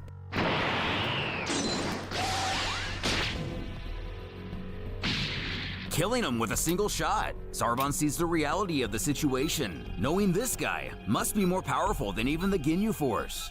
Appreciating such strength, Frieza has a proposal for Nail, requesting he join his elite army. Not even entertaining the question, the Namek demands they leave the planet immediately, otherwise he'll kill them too.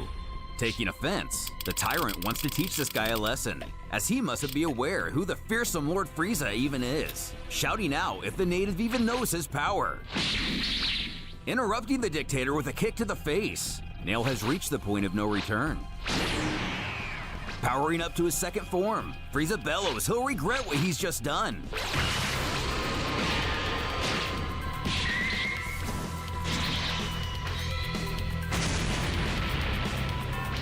Proving too much for the combined forces of Guru and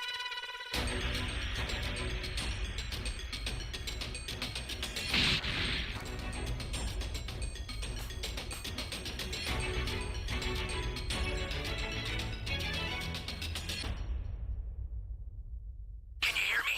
It's Trunks. I've set a super time machine, as well as a crate of supplies. Here's how to launch. You have to find the power Find keys the power quick. keys, then place them in the right spots.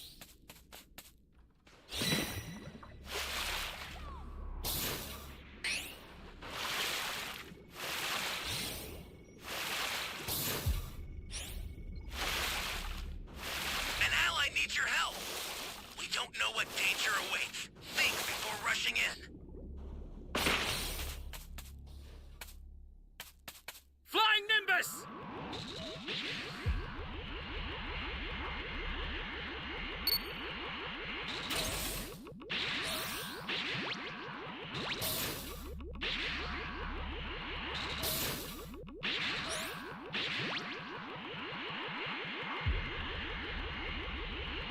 You found a power key.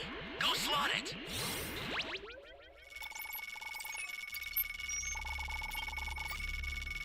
Great. Thanks. You know what to do with that key.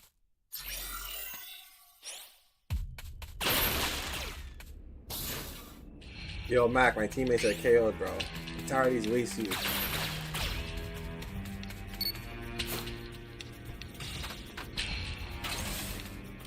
Like, they find the keys, and they continue to go open boxes. Like, plant the key, bro.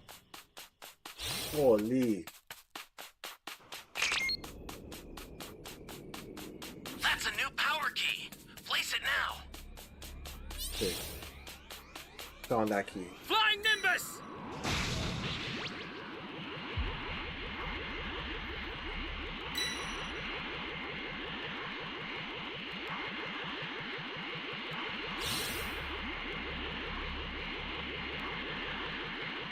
I'm gonna plant this key.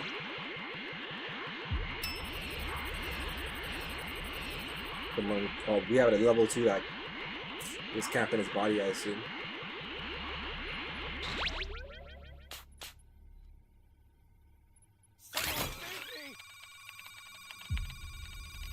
Yeah, Mac, teammates be selling crazy.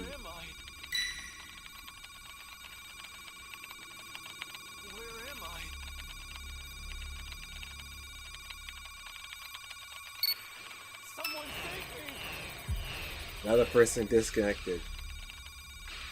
2 level 2s. Hey, great! You found another power key. Use it quick.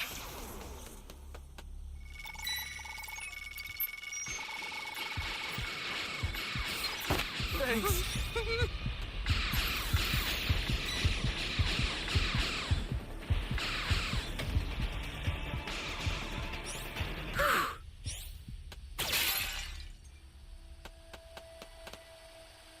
Flying Nimbus!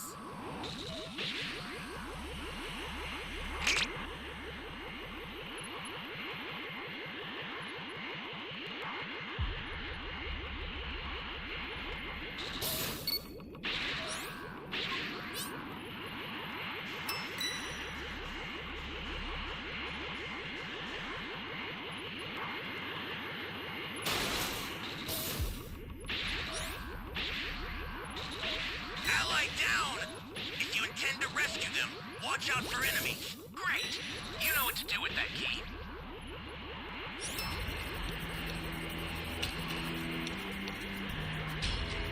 We lost 3 players, bro.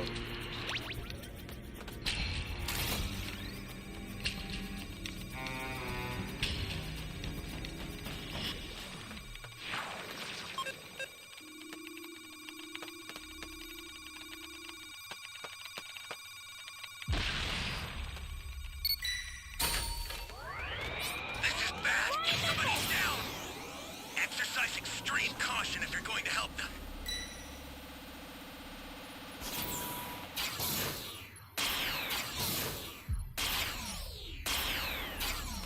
Welcome. Thank you. Close.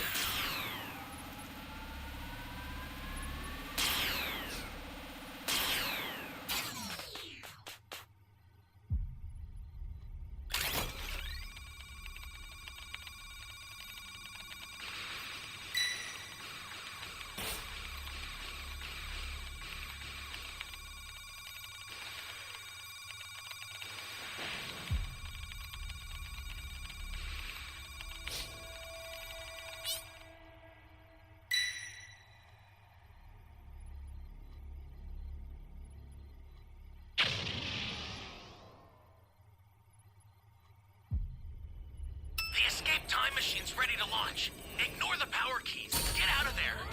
There's a beacon where the blue light is. Do you see it? Head that way fast. The super time machine startup system is ready. Please. Flying you need Nimbus! to be extra careful. I'll send some supplies to help. Make good use of them. I've sent the escape time machine. Use it to get out of there. The startup system is under attack. Stop it if you can, but retreat if you need to. Got it? Get out of there, bro.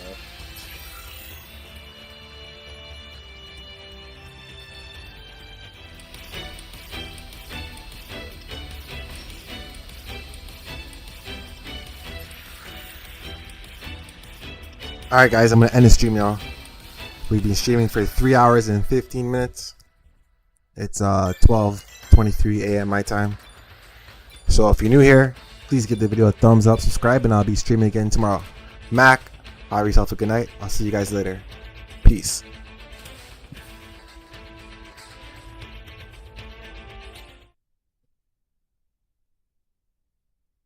Good night.